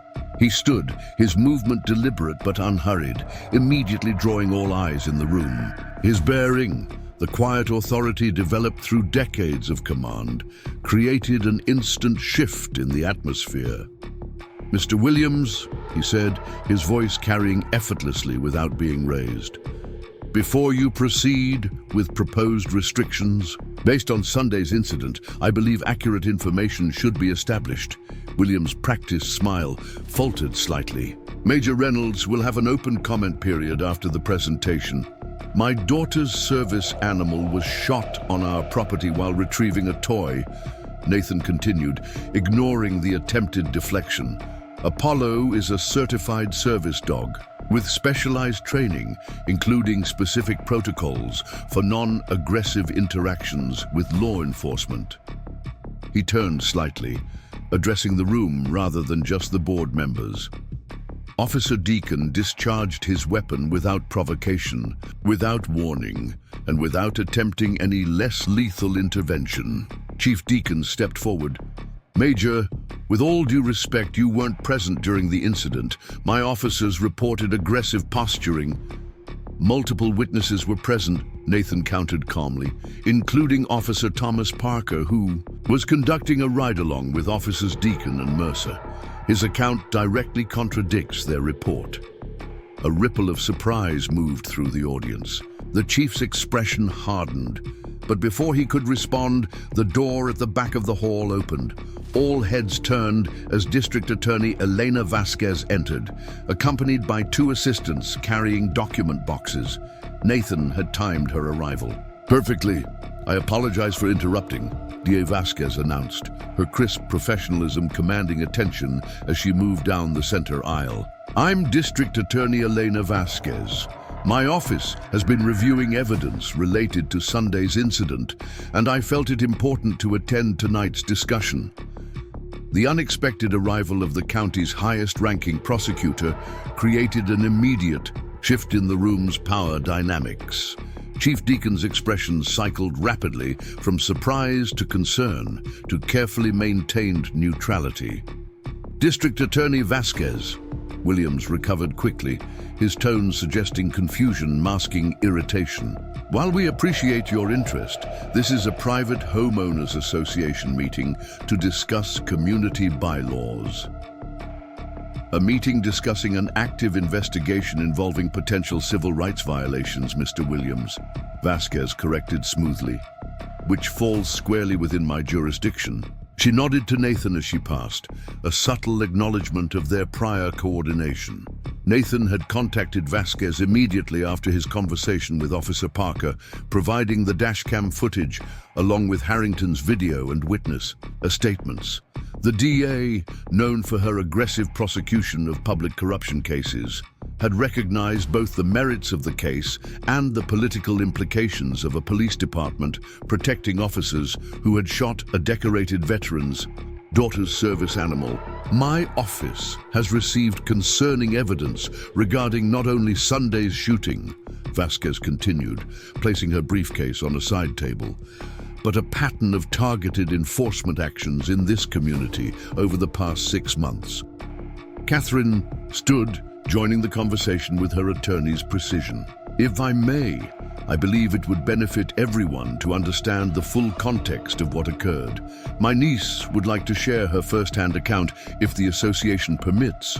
Williams looked as though he wanted to object, but recognized the optics of silencing a child victim.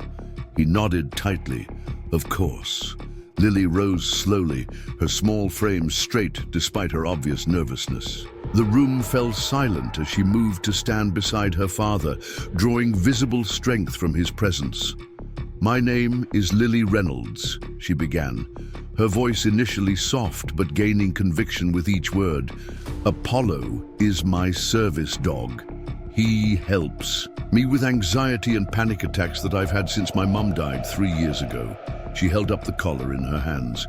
"He's specially trained. He would never attack anyone." The simple authenticity of her statement captured the room's attention, more effectively than any adult rhetoric could have. "We were playing fetch in our yard," she continued. "Apollo was bringing his ball back when the police car stopped. The officers didn't ask me anything about him. They didn't tell me to call him back or put him on a leash. Officer Deacon just shot him." Her voice wavered slightly. "Apollo was bleeding so much, and they wouldn't help him. They said he was just a dog." The human impact of her testimony was palpable, shifting the atmosphere in ways that careful political positioning could not achieve. Several homeowners exchanged uncomfortable glances, the abstract incident now painfully concrete through a child's eyes. Seizing the moment, James Harrington stood from his seat. "I witnessed everything from my property across the street. The dog was retrieving a ball, showed no aggression whatsoever. I have video documentation that I've provided to both the police department and the district attorney's office. The Vietnam veterans' presence carried its own authority. In my 45 years in this community, I've never witnessed such an unnecessary use of force." Another voice joined from the back of the room. The Patel's son was handcuffed last month while jogging on Maple Drive. A middle-aged woman had risen, her expression determined despite her obvious nervousness. Officers claimed he matched the description of a suspicious person. No such person had been reported. My husband was pulled over 3 times in 2 weeks. After we moved in, another homeowner added, gaining courage from the growing chorus. Always by the same 2 officers, always for alleged minor violations that disappeared without citation. The careful narrative control that Williams and Chief Deacon had established was unraveling as more residents found their voices, the shared experiences forming a pattern too clear to dismiss. DA Vasquez allowed this community testimony to build before she spoke again.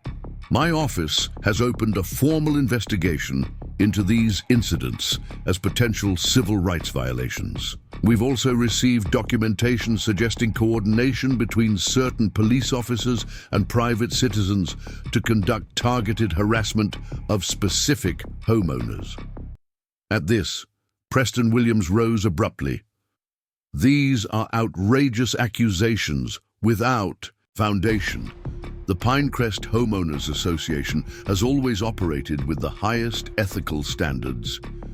Perhaps you could explain these then, Vasquez interrupted, signaling one of her assistants to distribute copies of documents to board members. Bank records showing regular cash withdrawals from your personal account corresponding with documented unofficial community patrols by Officers Deacon and Mercer. Text messages between you and Officer Deacon coordinating observation of specific properties, and a rather interesting email chain regarding what you termed community preservation strategies following the changes to residency requirements.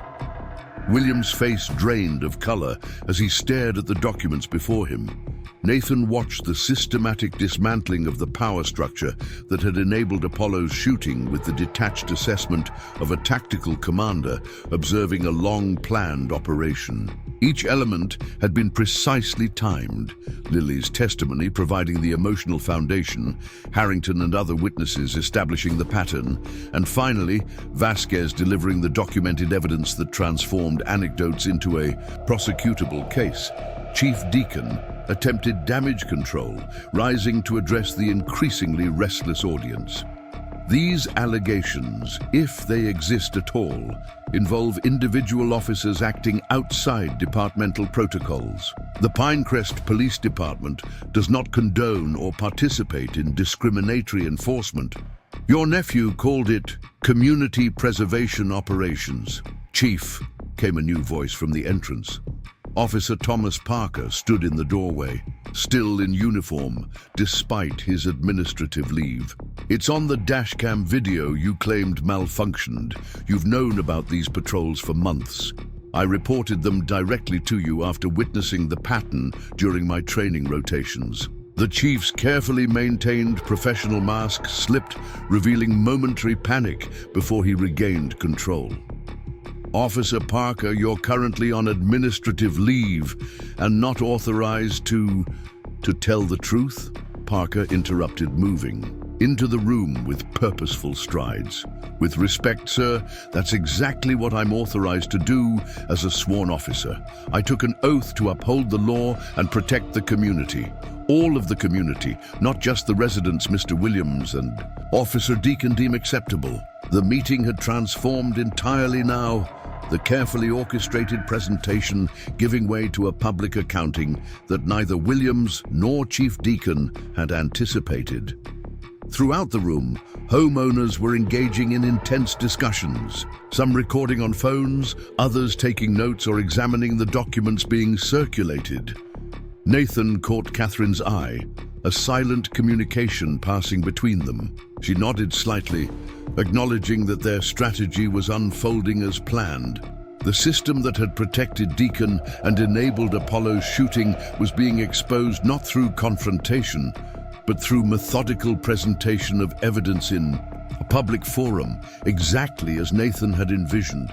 DA Vasquez reclaimed control of the proceedings with practiced authority.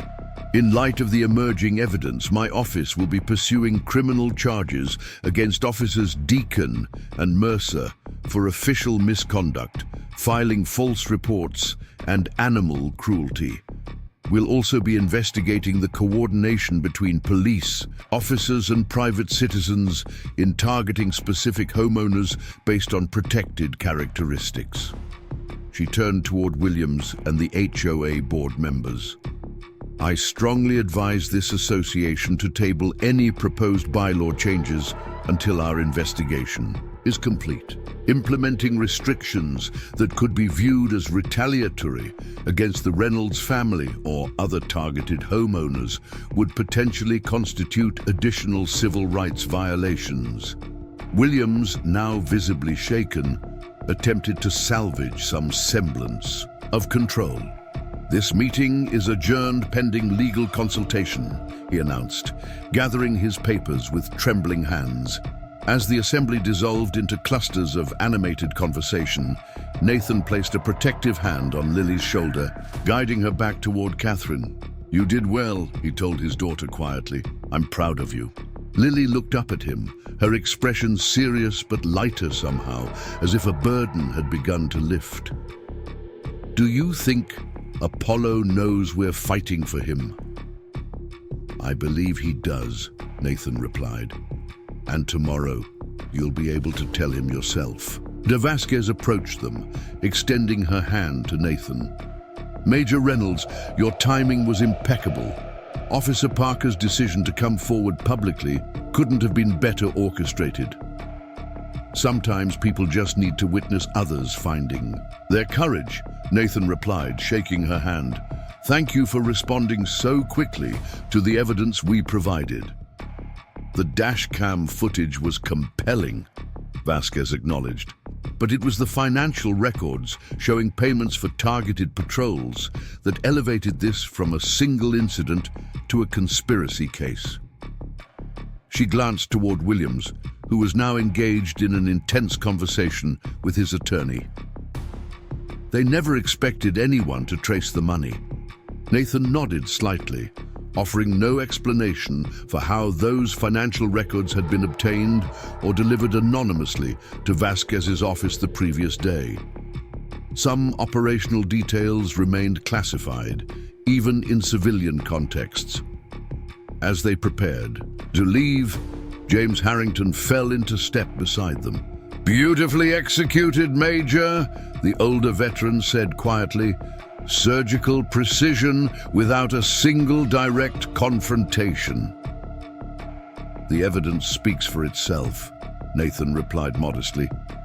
"People just needed to hear it collectively rather than as isolated incidents." Harrington's knowing smile suggested he recognized the tactical mind behind the evening's seemingly organic unfolding. "The neighborhood will be different after this. Better, I think." As they stepped into the evening air, Nathan noticed several homeowners approaching, families he recognized from Catherine's earlier intelligence as having experienced similar harassment. Their expressions carried tentative hope rather than the fear that had previously kept them isolated from each other. "Mr. Reynolds," one woman began hesitantly, "we wanted to thank you and to ask, how is your dog doing? Is there anything we can do to help?" Lily stepped forward, finding her voice with newfound confidence. "His name is Apollo. He's getting better. We're visiting him again tomorrow." And with that simple exchange, the foundation was laid for something Nathan recognized as equally important to justice: community. The isolation that had allowed targeted harassment to flourish was dissolving as families recognized their shared experiences and common cause. As they walked to their car, Nathan received a text from Marcus Chen. "Judge Warren signed emergency. Injunction. Officers Deacon and Mercer barred from approaching your property or contacting Lily. Chief required to preserve all department records related to Pinecrest patrols." "Well done." The evening had unfolded according to plan, each element clicking into place with the precision Nathan had envisioned. Not through confrontation or intimidation, but through methodical application of legitimately obtained evidence, in the proper forums, exposing the truth in ways that demanded response from those responsible for accountability. It wasn't victory yet. Legal proceedings would take months. Institutional resistance remained entrenched, and Apollo still faced a long recovery. But the system that had protected those who targeted his family had been fundamentally disrupted, its inner workings exposed to public scrutiny. As they drove home, Nathan glanced in the rearview mirror at Lily, who had finally relaxed enough to fall asleep in the back seat, Apollo's collar still clutched in her small hand. For the first time since returning home, he allowed himself to acknowledge what had driven his methodical approach to this situation. Not just the tactical mind of a Delta Force operator, but the fierce protective instinct of a father determined to restore his daughter's sense of safety and justice in a world that had already taken too much from her. 3 days after the HOA meeting, Nathan sat in Dr. Rivera's office at the veterinary hospital, reviewing Apollo's latest medical charts, while Lily sat cross-legged on the floor of the recovery room, speaking softly to her service dog. Through the observation window, Nathan could see Apollo's tail thumping steadily against the cushioned mat, a marked improvement from his nearly motionless state just a week earlier. "His progress exceeds our expectations," Dr. Rivera said, gesturing to the latest scan results. "The lung tissue is healing well, infection risk has substantially diminished, and his mobility is returning faster than anticipated." Military service. Dogs are bred and trained to be exceptionally resilient. "When can we bring him home?" Nathan asked, the question Lily had been anxiously waiting to have answered. "I'd like to keep him under observation for 2 more days," Dr. Rivera replied. "But if his progress continues at this rate, he could be discharged on Friday morning. He'll need restricted activity for at least 3 weeks, careful monitoring of the incision site and continued antibiotic therapy." Nathan nodded, making mental notes of the care requirements. "We'll be prepared." "I don't doubt that," Dr. Rivera smiled. "Lily's daily visits have been a significant factor in his recovery. The emotional connection between service animals and their handlers is powerful medicine." Through the window, Nathan watched as Lily carefully showed Apollo the astronomy book. She'd brought turning pages and explaining the constellations as if the German shepherd understood every word. Perhaps he did, in his way. The bond between them had been forged through mutual healing after Elise's death, Apollo helping Lily navigate her grief while she gave him purpose beyond his military training. Nathan's phone vibrated with an incoming call. Marcus Chen's name flashed on the screen. "Excuse me," he said to Dr. Rivera, stepping into the hallway to take the call. "Marcus, Nathan, we have a situation." Chen's voice carried the tight control of someone delivering unwelcome news. Officer Deacon was just released on personal recognizance despite the DA's objection. Judge Harmon cited Deacon's ties to the community and exemplary service record in setting minimal bail conditions. Nathan absorbed this development without visible reaction. Restrictions. He's surrendered his service weapon and been ordered to stay away from your property and Lily. But the restraining order only covers the Reynolds family specifically, not Apollo or the veterinary hospital. Chen's frustration was evident. Vasquez pushed for broader protections, but Harmon shut her down, said it was overreach based on speculation. "Understood," Nathan replied, mentally adjusting his security calculus. "What's Deacon's current status with the department?" "Still on administrative leave, but receiving full pay. The police union is backing him publicly, calling the charges politically motivated persecution of an officer performing his duty. They've hired Sullivan and Barrett to represent him. Nathan recognized the firm name. High-profile defense attorneys who specialized in representing police officers accused of misconduct, known for aggressive tactics and media manipulation. What about Williams and the HOA angle? Moving forward, but slower, Chen admitted. The financial documentation is compelling, but Williams has considerable influence with the county commissioners. They're already trying to characterize it as concerned citizens supporting enhanced community safety measures rather than paid targeting of specific residents. This matched Nathan's expectations. Systems of power protected themselves with layers of deniability and institutional support. The initial exposure had been effective, but the countermeasures were already deploying. "Keep me updated on any developments," Nathan instructed.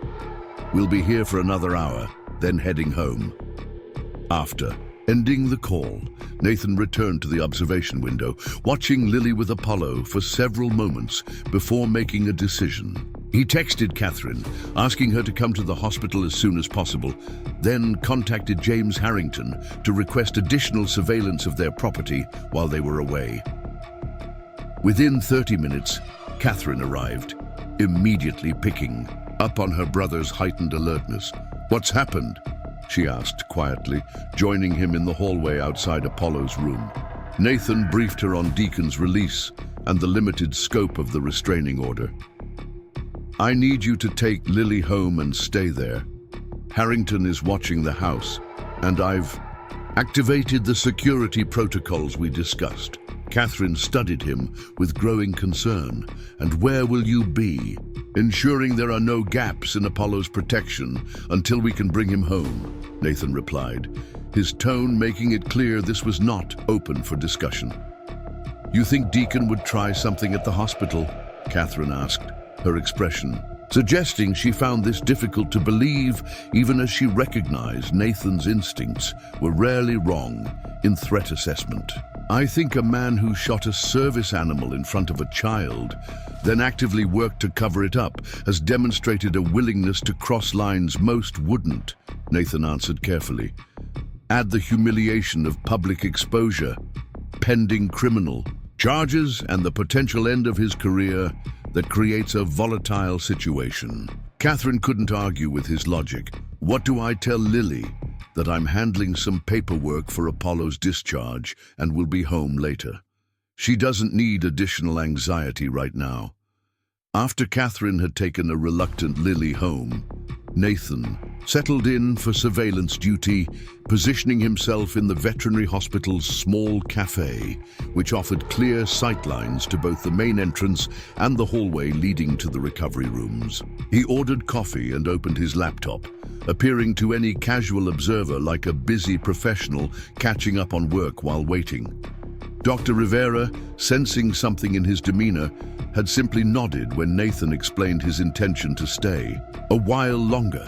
The veterinarian had seen enough working with military animals to recognize an operator in assessment mode and didn't ask unnecessary questions. Night fell, bringing the quieter rhythms of the hospital's evening routine. Most visitors had departed, leaving only essential staff and the occasional emergency arrival. Nathan maintained his position, adjusting slightly as the cafe closed, moving to a seating area in the main lobby with his laptop. At 9:17 p.m., Nathan's vigilance was rewarded. Officer Keith Deacon entered through the main doors, dressed in civilian clothes, jeans and a dark jacket, but carrying himself with the unmistakable posture of law enforcement. He approached the reception desk, engaged briefly with the night receptionist, then proceeded down the hallway toward the recovery rooms. Nathan closed his laptop and followed at a measured distance, noting that Deacon had shown some form of identification to gain access to the restricted area. The officer moved with purpose, checking room numbers as he progressed deeper into the facility. Instead of intercepting him immediately, Nathan allowed Deacon to reach his apparent destination, the door. to Apollo's recovery room. Strategic patience had been drilled into him through years of operations, where timing could mean the difference between mission success and catastrophic failure.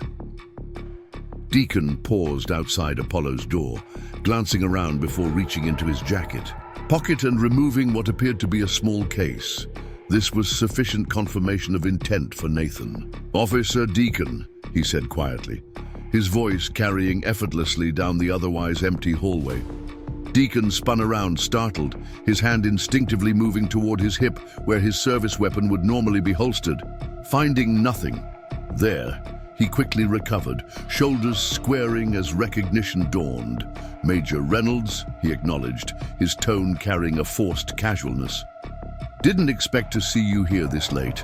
"Evidently," Nathan replied, closing the distance between them with unhurried steps. "Visiting hours ended at 8.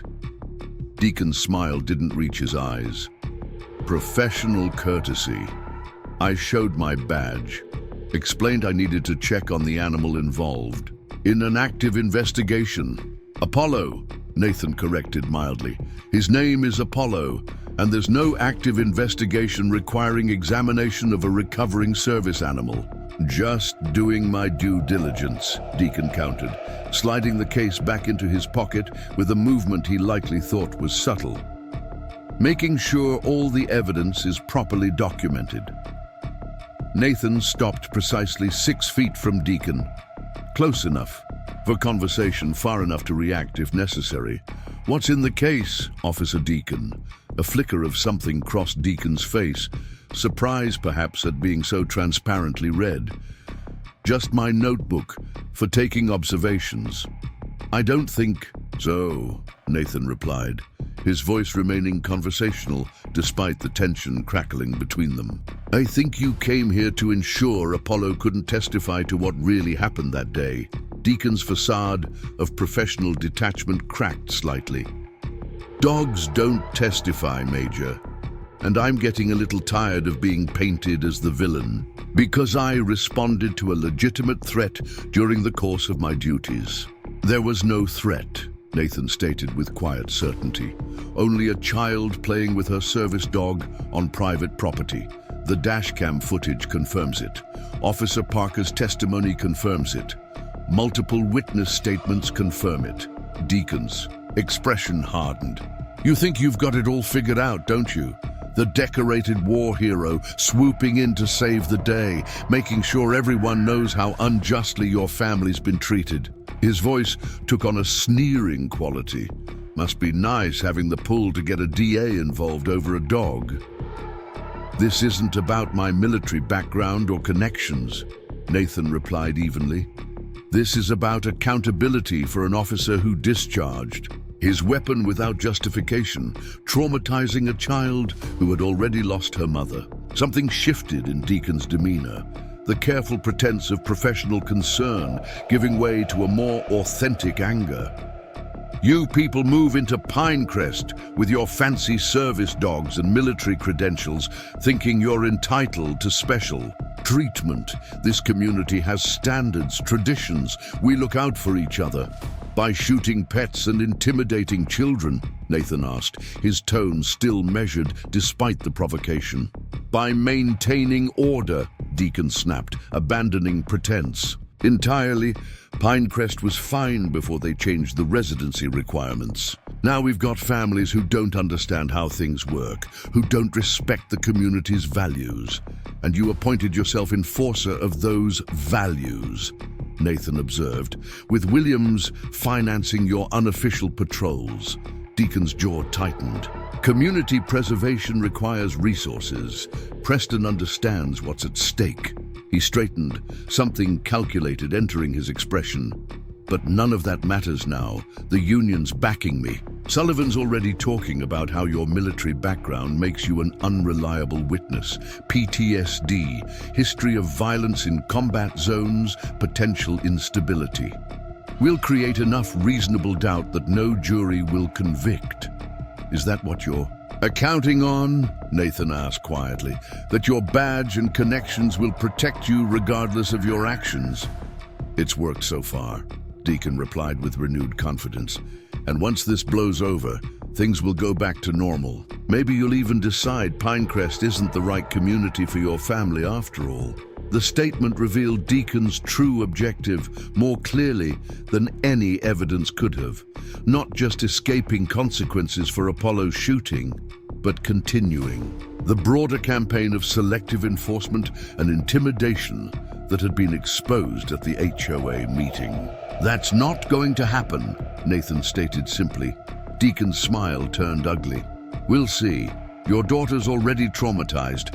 Imagine how she'll feel when this drags on for months, when she has to testify about her dog getting shot, when reporters start digging into your classified missions and what you really did overseas." The implied threat to Lily, psychological rather than physical, but a threat nonetheless, triggered a momentary tightening around Nathan's eyes, the only outward sign of his response to this crossing of a line. "I understand you now, officer." "Deacon," he said, his voice taking on a quality that had made hardened fighters in combat zones instantly attentive. "You believe systems exist to protect those with power against those without. You think your badge grants immunity, that connections shield you from consequences." Nathan took one deliberate step closer. "But you've miscalculated. The system isn't monolithic. It contains individuals with integrity, like Officer Parker, who chose truth over fraternity, like DA Vasquez, who pursues justice regardless of a perpetrator's position, like Dr. Rivera, who's currently standing at the nurse's station, recording this entire conversation." Deacon's head whipped around to see the veterinarian indeed, watching from the end of the hallway, phone held steadily at eye level. "You're also being recorded by the hospital security system," Nathan continued, each word measured and precise, "which captured you entering a restricted area using false credentials, approaching a recovering animal with what I suspect is not a notebook in your pocket, and now explicitly threatening continued harassment of my family." The color drained from Deacon's face as he realized the tactical situation had been controlled from the moment he entered the building. "This is entrapment," he sputtered, his earlier confidence evaporating. "No," Nathan corrected calmly. "This is allowing your own choices to be properly documented. You weren't lured here. You weren't coerced into making threats. You acted on your own initiative, following the same patterns of behavior that led to Apollo's shooting in the first place." Dr. Rivera approached, still recording. "Hospital security has been notified, Major Reynolds. They're contacting the sheriff's department as we discussed, not the local police." Deacon's expression morphed from shock to fury. "You set this up. You knew I'd come. I assessed it as a high-probability scenario based on your established behavioral patterns and the threat to your carefully constructed narrative," Nathan replied. "With the clinical precision of an after-action report, you've consistently demonstrated willingness to use your authority to intimidate or harm those you view as outsiders. Apollo's recovery threatened your defense strategy. The logical next step was attempting to eliminate that threat. For the first time, something like genuine fear flickered across Deacon's features as he recognized he was facing someone who operated on a level of strategic thinking he hadn't anticipated. Someone who had predicted his moves and countered them with quiet, methodical precision. "What's in the case, Officer Deacon?" Nathan asked again, his tone suggesting he already knew the answer. Deacon's hand moved instinctively toward his pocket before stopping. "Nothing illegal. Then you won't mind showing us," Dr. Rivera suggested, stepping closer while maintaining her recording position, trapped by his own actions and the evidence being accumulated with each passing second. Deacon reluctantly removed the case. When he didn't immediately open it, Nathan extended his hand. "May I?" Something in Nathan's tone, the absolute certainty that compliance was the only remaining option, seemed to penetrate Deacon's remaining defenses. He surrendered the case. With obvious reluctance, Nathan opened it carefully, revealing what appeared to be a syringe and small vial. He showed it to Dr. Rivera without touching the contents. Potassium chloride, she identified immediately, professional composure momentarily, giving way to genuine shock. In a high enough dose, it would stop an animal's heart almost instantly. It would appear as sudden cardiac arrest, potentially attributable to surgical complications or infection. Untraceable without specific toxicology screening, Nathan added, his gaze returning to Deacon with an intensity that made the officer take an involuntary step backward, which wouldn't typically be performed in the case of post-surgical complications in an animal. The distant sound of approaching sirens penetrated the hospital's walls. Deacon glanced toward the exit, a cornered animal calculating escape routes. "Don't," Nathan advised quietly. "You're facing serious charges already. Attempting to flee would only compound them." The strategic confrontation Nathan had orchestrated was reaching its conclusion exactly as he had planned. By allowing Deacon to proceed with his attempted tampering, while ensuring everything was properly documented by multiple witnesses and recording devices, he had transformed a he-said-she-said situation into unambiguous evidence of criminal intent. Within minutes, sheriff's deputies arrived, securing Deacon and documenting the evidence. DA Vasquez, contacted by Dr. Rivera as events unfolded, dispatched her chief investigator to ensure chain of custody for all materials collected. As Deacon was escorted from the building in handcuffs, he locked eyes with Nathan one final time. "This isn't over," he muttered, attempting to salvage some sense of control. "It is for you," Nathan replied simply. After providing his statement to investigators, Nathan returned to Apollo's recovery room, checking on the German shepherd who had slept peacefully through the confrontation occurring just outside his door. The dog lifted his head at Nathan's entrance, tail thumping against the bedding in recognition. "Good boy," Nathan said softly, resting his hand gently on Apollo's head. "You're safe now. We've got your back." As he sat beside the recovering service animal, Nathan sent a text to Catherine. "Situation resolved. Apollo secure. Home in 1 hour." The system that had protected Deacon, that had allowed him to shoot Apollo without consequences, and had then released him with minimal restrictions despite serious charges, had finally failed him. Not because Nathan had circumvented it or operated outside its boundaries, but because he had understood its weaknesses and leveraged them strategically. By anticipating Deacon's likely actions and creating conditions for those actions to be undeniably documented, he had accomplished what formal channels alone might not have: genuine accountability enforced through the system's own mechanisms of justice. It wasn't the confrontation many might have expected from a Delta Force operator protecting his family. There had been no physical violence, no intimidation, no circumvention of legal procedures. Instead, Nathan had employed the same methodical approach that had made him exceptional in his military career. Patient observation, accurate prediction of adversary behavior, and precisely timed action when the tactical situation offered maximum advantage. As the adrenaline of operational execution gradually subsided, Nathan allowed himself to acknowledge what had truly been at stake. Not just justice for Apollo's shooting, but Lily's fundamental sense of safety and faith in a world that had already taken so much from her. Deacon's implied threats of extended legal battles designed to further traumatize her had crossed a line Nathan would not permit to be crossed. Apollo shifted closer, resting his head against Nathan's leg, despite the evident discomfort this caused. His healing body, the gesture, so characteristically loyal, reminded Nathan why this entire operation had been necessary. Some bonds transcended conventional understanding, and the connection between Lily and Apollo was one such bond, a lifeline that had helped his daughter navigate unimaginable loss. No badge, no system of protection, no institutional allegiance could justify threatening that connection. And now, with Deacon facing additional charges that would be nearly impossible to dismiss or minimize, that threat had been neutralized through the very mechanisms of justice the officer had believed would shield him from consequences. Nathan remained with Apollo until the dog drifted back to sleep, then quietly made his way out of the hospital.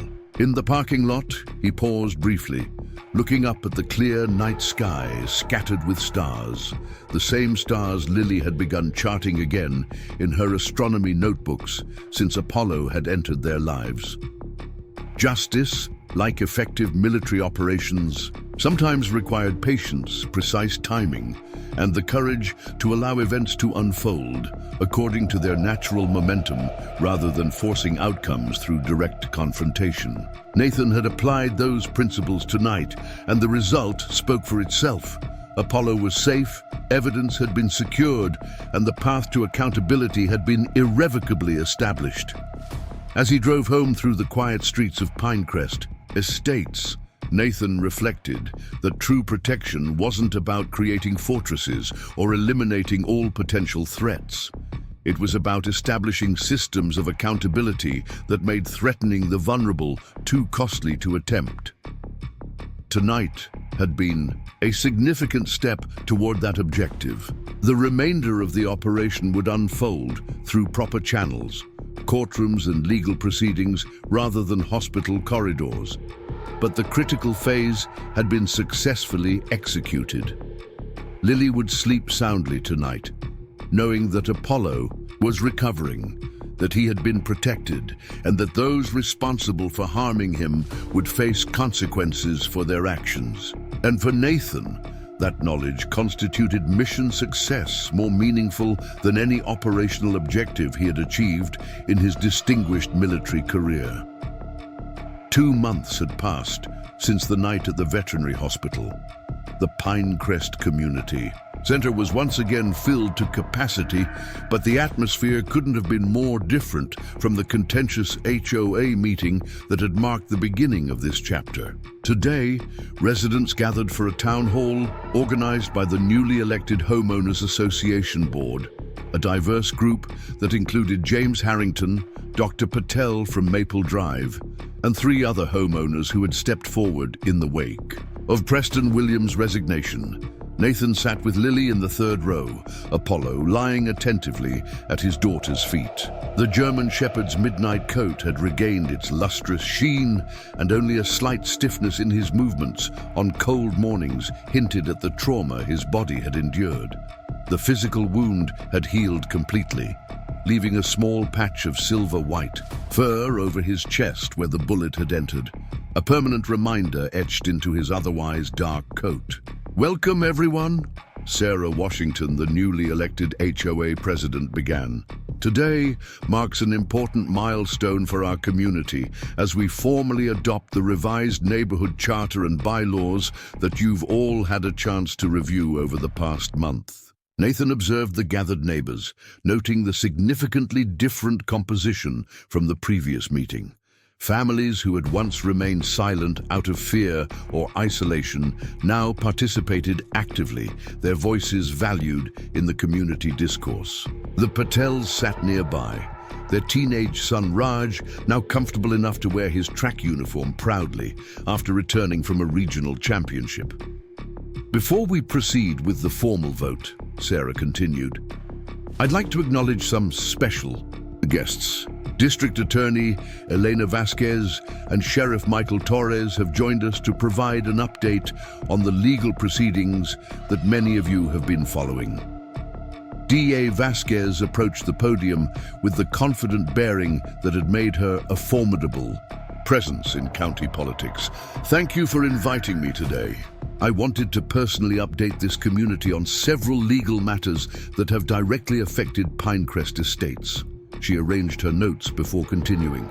"Yesterday, former officer Keith Deacon accepted a plea agreement on charges of animal cruelty, evidence tampering, filing false police reports, and attempted poisoning of an animal. The agreement includes 3 years of incarceration, permanent revocation of his law enforcement certification, and restitution to affected families. A murmur rippled through the audience as this news settled. Lily's hand slipped into Nathan's, squeezing tightly. Additionally, Vasquez continued, former officer Ryan Mercer has accepted a plea agreement on lesser charges, which includes probation, community service, and his testimony against others involved in the coordinated harassment campaign that targeted several Pinecrest families. She paused, scanning the room before delivering the next update. Former Police Chief Howard Deacon has submitted his resignation effective immediately. The county has appointed Interim Chief Regina Wallace to oversee departmental reforms, including mandatory body cameras, revised use of force protocols, and enhanced community oversight. Nathan had known most of these developments through Marcus Chen's regular briefings, but hearing them announced publicly, the formal acknowledgement of accountability carried weight that private knowledge could not match. Beside him, Catherine nodded in professional satisfaction, the attorney in her appreciating the systematic reform taking shape. Finally, Vasquez concluded, Preston Williams and 4 other former HOA board members face civil charges related to misappropriation of association funds and criminal charges for conspiracy to violate civil rights. Those cases are proceeding through the court system, and my office remains committed to pursuing appropriate accountability. As Vasquez returned to her seat, Sheriff Torres took her place. His uniform was crisp, his demeanor serious but approachable, a sharp contrast to the defensive posturing Chief Deacon had displayed at the previous community meeting. "I'll be brief," Torres began. "As your county sheriff, I want to personally apologize for the breakdown in proper law enforcement practices that occurred in this community. While the Pinecrest Police Department operates independently from the Sheriff's Office, we all wear badges that represent the same fundamental commitment to public service and equal protection under the law." He gestured toward the back of the room, where Officer Thomas Parker stood in uniform alongside several other officers. "I'm pleased to announce that Officer Parker has accepted a position with the County Sheriff's Department, where he'll be helping to implement our enhanced community policing initiatives. His courage in coming forward exemplifies the highest standards of our profession." The applause that followed seemed to catch Parker by surprise, his expression momentarily flustered before settling into modest acknowledgement of the community's approval. As the meeting transitioned to discussing the revised bylaws, which now explicitly prohibited discrimination and established clear guidelines for community security measures, Nathan found himself reflecting on the transformation that had occurred in just 2 months. The system that had enabled Apollo's shooting had been methodically dismantled, not through circumvention or extrajudicial action, but through strategic application of legitimate pressure at key vulnerability points. Accountability had flowed through proper channels once those channels had been cleared of the obstructions that had diverted justice. After the formal votes were taken and the new bylaws adopted unanimously, residents lingered for refreshments and conversation. Several neighbors approached Nathan and Lily, many kneeling to greet Apollo with careful pats that respected his still occasional wariness around strangers. "Major Reynolds," Mrs. Patel said, joining them with a tray of homemade samosas. "My husband and I wanted to invite your family to dinner next weekend." Reg is eager to show Lily his astronomy telescope. He tells us she has quite an interest in the stars. Lily, who had been gradually reclaiming her voice and confidence over the past weeks, responded with shy enthusiasm. "I've been mapping Jupiter's Moons for my science project. Apollo helps me stay awake during the late observations. As if recognizing his mention, the German shepherd's tail swished against the floor, his intelligent eyes tracking the conversation attentively. Mrs. Patel smiled warmly. Wonderful. Saturday at 6 then. As they confirmed plans, James Harrington approached with Sheriff Torres. The two engaged in animated conversation about community oversight committees. Nathan, Harrington greeted. Sheriff Torres was just discussing the possibility of establishing a civilian review board for police activities in Pinecrest. Your background in procedural oversight might be valuable to the initiative. Nathan considered this thoughtfully.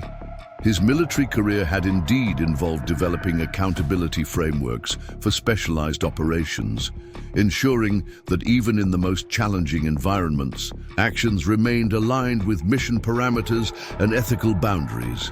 I'd be interested in contributing, he acknowledged, though my deployment schedule would limit my availability. Sheriff Torres nodded understanding. Even your periodic involvement would be beneficial, Major. The goal is creating sustainable structures that don't depend on any single individual. Systems that work regardless of who fills specific positions. This aligned perfectly with Nathan's operational philosophy, that true security came not from overwhelming force or individual heroics, but from robust systems designed to function consistently across variable conditions. As the conversation expanded to include other neighbors, Nathan noticed Lily had wandered to the refreshment table with Apollo. The sight of his daughter moving confidently through the social gathering, Apollo, a steadfast presence at her side, provided tangible evidence of healing that transcended legal outcomes. De Vasquez joined him, following his gaze toward Lily. Your daughter is remarkably resilient, she observed. Not everyone recovers so well from trauma. She's had practice, Nathan replied quietly. More than any child should need. Vasquez nodded, understanding the reference to Lily's earlier loss. The community response has helped, I think. Seeing justice actually function as it should, it restores a sense of predictability to the world. That was the objective, Nathan acknowledged. Beyond accountability for specific actions, what Lily needed most was to believe again in a world where right and wrong matter, where systems of protection actually protect. You could have pursued more direct approaches, Vasquez noted carefully, her tone making it clear she recognized the capabilities Nathan possessed beyond his civilian demeanor. Direct isn't always effective, he responded simply, especially when the goal is systemic change rather than isolated consequences.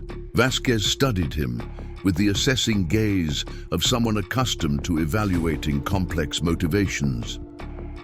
Your strategic patience is unusual, Major. Most people in your position would have demanded immediate action, pushed for maximum charges from the beginning, perhaps even taken matters into their own hands. Those approaches rarely create sustainable outcomes, Nathan observed. They satisfy immediate emotional needs at the expense of long-term objectives. Before Vasquez could respond, Lily returned with a small plate of cookies, Apollo moving with the careful precision of a service animal navigating a crowded space. Dad, Mrs. Washington asked if Apollo could visit her son's school for their community helpers presentation next month, she reported, her expression brightening with purpose. They want to teach the children about service animals and how they help people.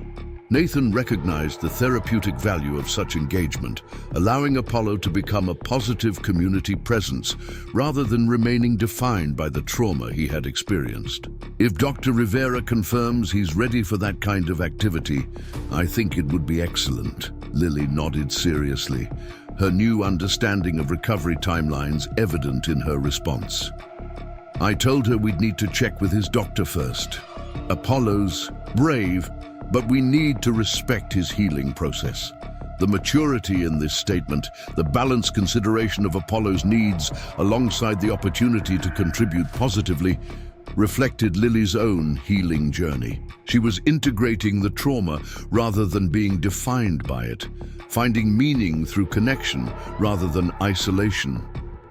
As the community gathering continued around them, Catherine joined their small group, her expression satisfied after a conversation with several board members about the legal protections built into the new bylaws. "The foundation is solid," she reported to Nathan. "With proper monitoring and transparency requirements, it would be nearly impossible to recreate the conditions that enabled the targeted harassment." "And the police department reforms?" Nathan inquired. "Interim Chief Wallace is implementing comprehensive changes," Vasquez interjected. "Body cameras, revised use of force protocols specific to animals, mandatory reporting of all civilian encounters.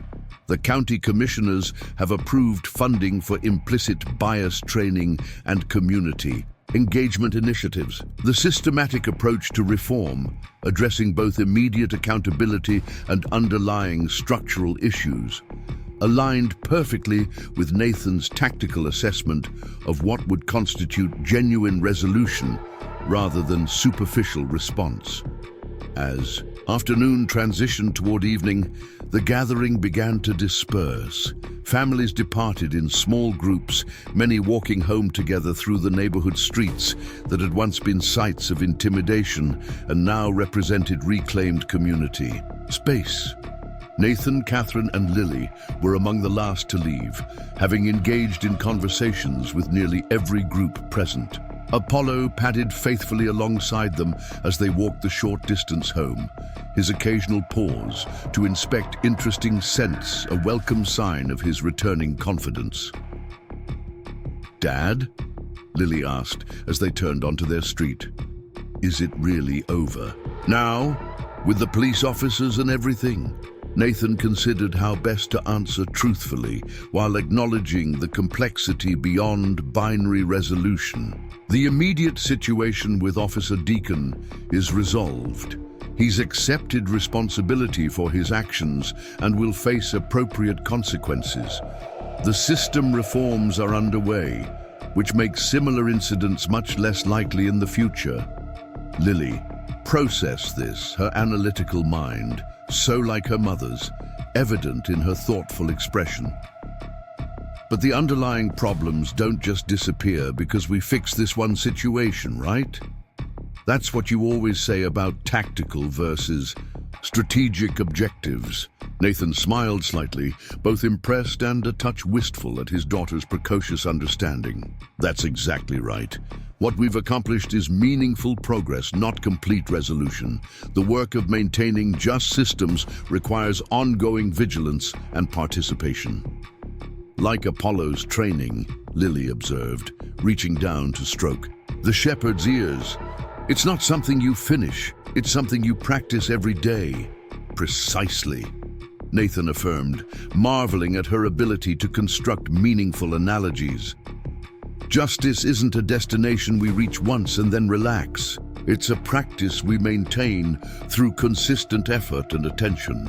As they approached their driveway, Nathan noticed Mrs. Whitfield, the elderly neighbor who had once been among Preston Williams' strongest supporters, working in her garden across the street. She straightened as they passed, hesitating before approaching with careful steps. "Major Reynolds," she began, her voice carrying the slight tremor of age, but firm with resolve. "I owe your family an apology. I was wrong about many things, including what happened to your daughter's dog. I allowed myself to be influenced by people I thought had the community's best interests at heart." The humility in this acknowledgement, from someone whose generation and position might have made such admission particularly difficult, represented perhaps the most meaningful evidence of genuine community transformation. "Thank you, Mrs. Whitfield," Nathan replied with respectful sincerity. "Your willingness to reconsider your perspective speaks to your character." The elderly woman's attention shifted to Lily and Apollo. "Young lady," Would you and Apollo like to visit my garden sometime? I have some interesting night-blooming flowers that a budding astronomer might enjoy observing. They open in sequence as the stars appear. Lily's expression brightened with genuine interest. Really? What species? Evening primrose, night blooming, jasmine and several varieties of moonflower, Mrs. Whitfield replied, warming to the topic. My late husband was something of an amateur botanist. I've maintained his garden all these years. As Lily engaged in increasingly technical botanical questions, her natural scientific curiosity emerging, Nathan observed the interaction with quiet satisfaction. This too was justice of a kind, the restoration of normal community connections. Across differences, the ability to engage as neighbors rather than adversaries. Later that evening, after Lily had gone to bed with Apollo settled in his customary position beside her, Nathan sat on the back porch with Catherine, the siblings, sharing a comfortable silence as they often had during significant life transitions. You did well, Nate, Catherine finally said, her tone carrying the weight of professional and personal assessment. Most people in your position would have approached this very differently. Nathan gazed out at the quiet backyard, moonlight silvering the landscape. Most people haven't spent 2 decades learning that force alone rarely achieves lasting objectives. Systems must be realigned, not just temporarily overwhelmed. Still, Catherine persisted, there was a moment when Deacon showed up at the hospital with that syringe, when I wondered if your military training might take precedence over your strategic patience. Nathan considered this with characteristic thoughtfulness. The training worked exactly as intended, identifying the primary objective, assessing available resources, determining the approach most likely to succeed. Neutralizing Deacon physically would have been tactically simple, but strategically counterproductive. Catherine smiled slightly at this quintessentially Nathan response, analytical even when discussing emotionally charged situations. And the primary objective was restoring Lily's faith in a world where systems of protection function as they should, he replied without hesitation. Where justice isn't just an abstract concept, but a practical reality she can witness and understand. They fell silent again, the distant chorus of crickets and nightbirds creating a peaceful backdrop to their contemplation. The justice served in Apollo's case had unfolded not through dramatic confrontation or circumvention of established channels, but through methodical application of legitimate pressure and strategic documentation of wrongdoing. For Nathan, whose military career had often required rapid, decisive action in environments where formal systems had broken down, this civilian operation had demanded different skills, but identical core principles: clear objective identification, accurate threat assessment, and selection of approaches calibrated to the specific operational environment. The outcome: genuine accountability flowing through proper channels once those channels had been cleared of obstruction, represented the kind of justice that rebuilt rather than merely avenged. For Lily, for Apollo, and for the community, they called home that rebuilding created a foundation stronger than what had existed before. Not perfect, not immune to future challenges, but fundamentally sound in its structural integrity. As Nathan eventually rose to check on Lily before turning in, he found his daughter sleeping peacefully, one arm draped protectively over Apollo.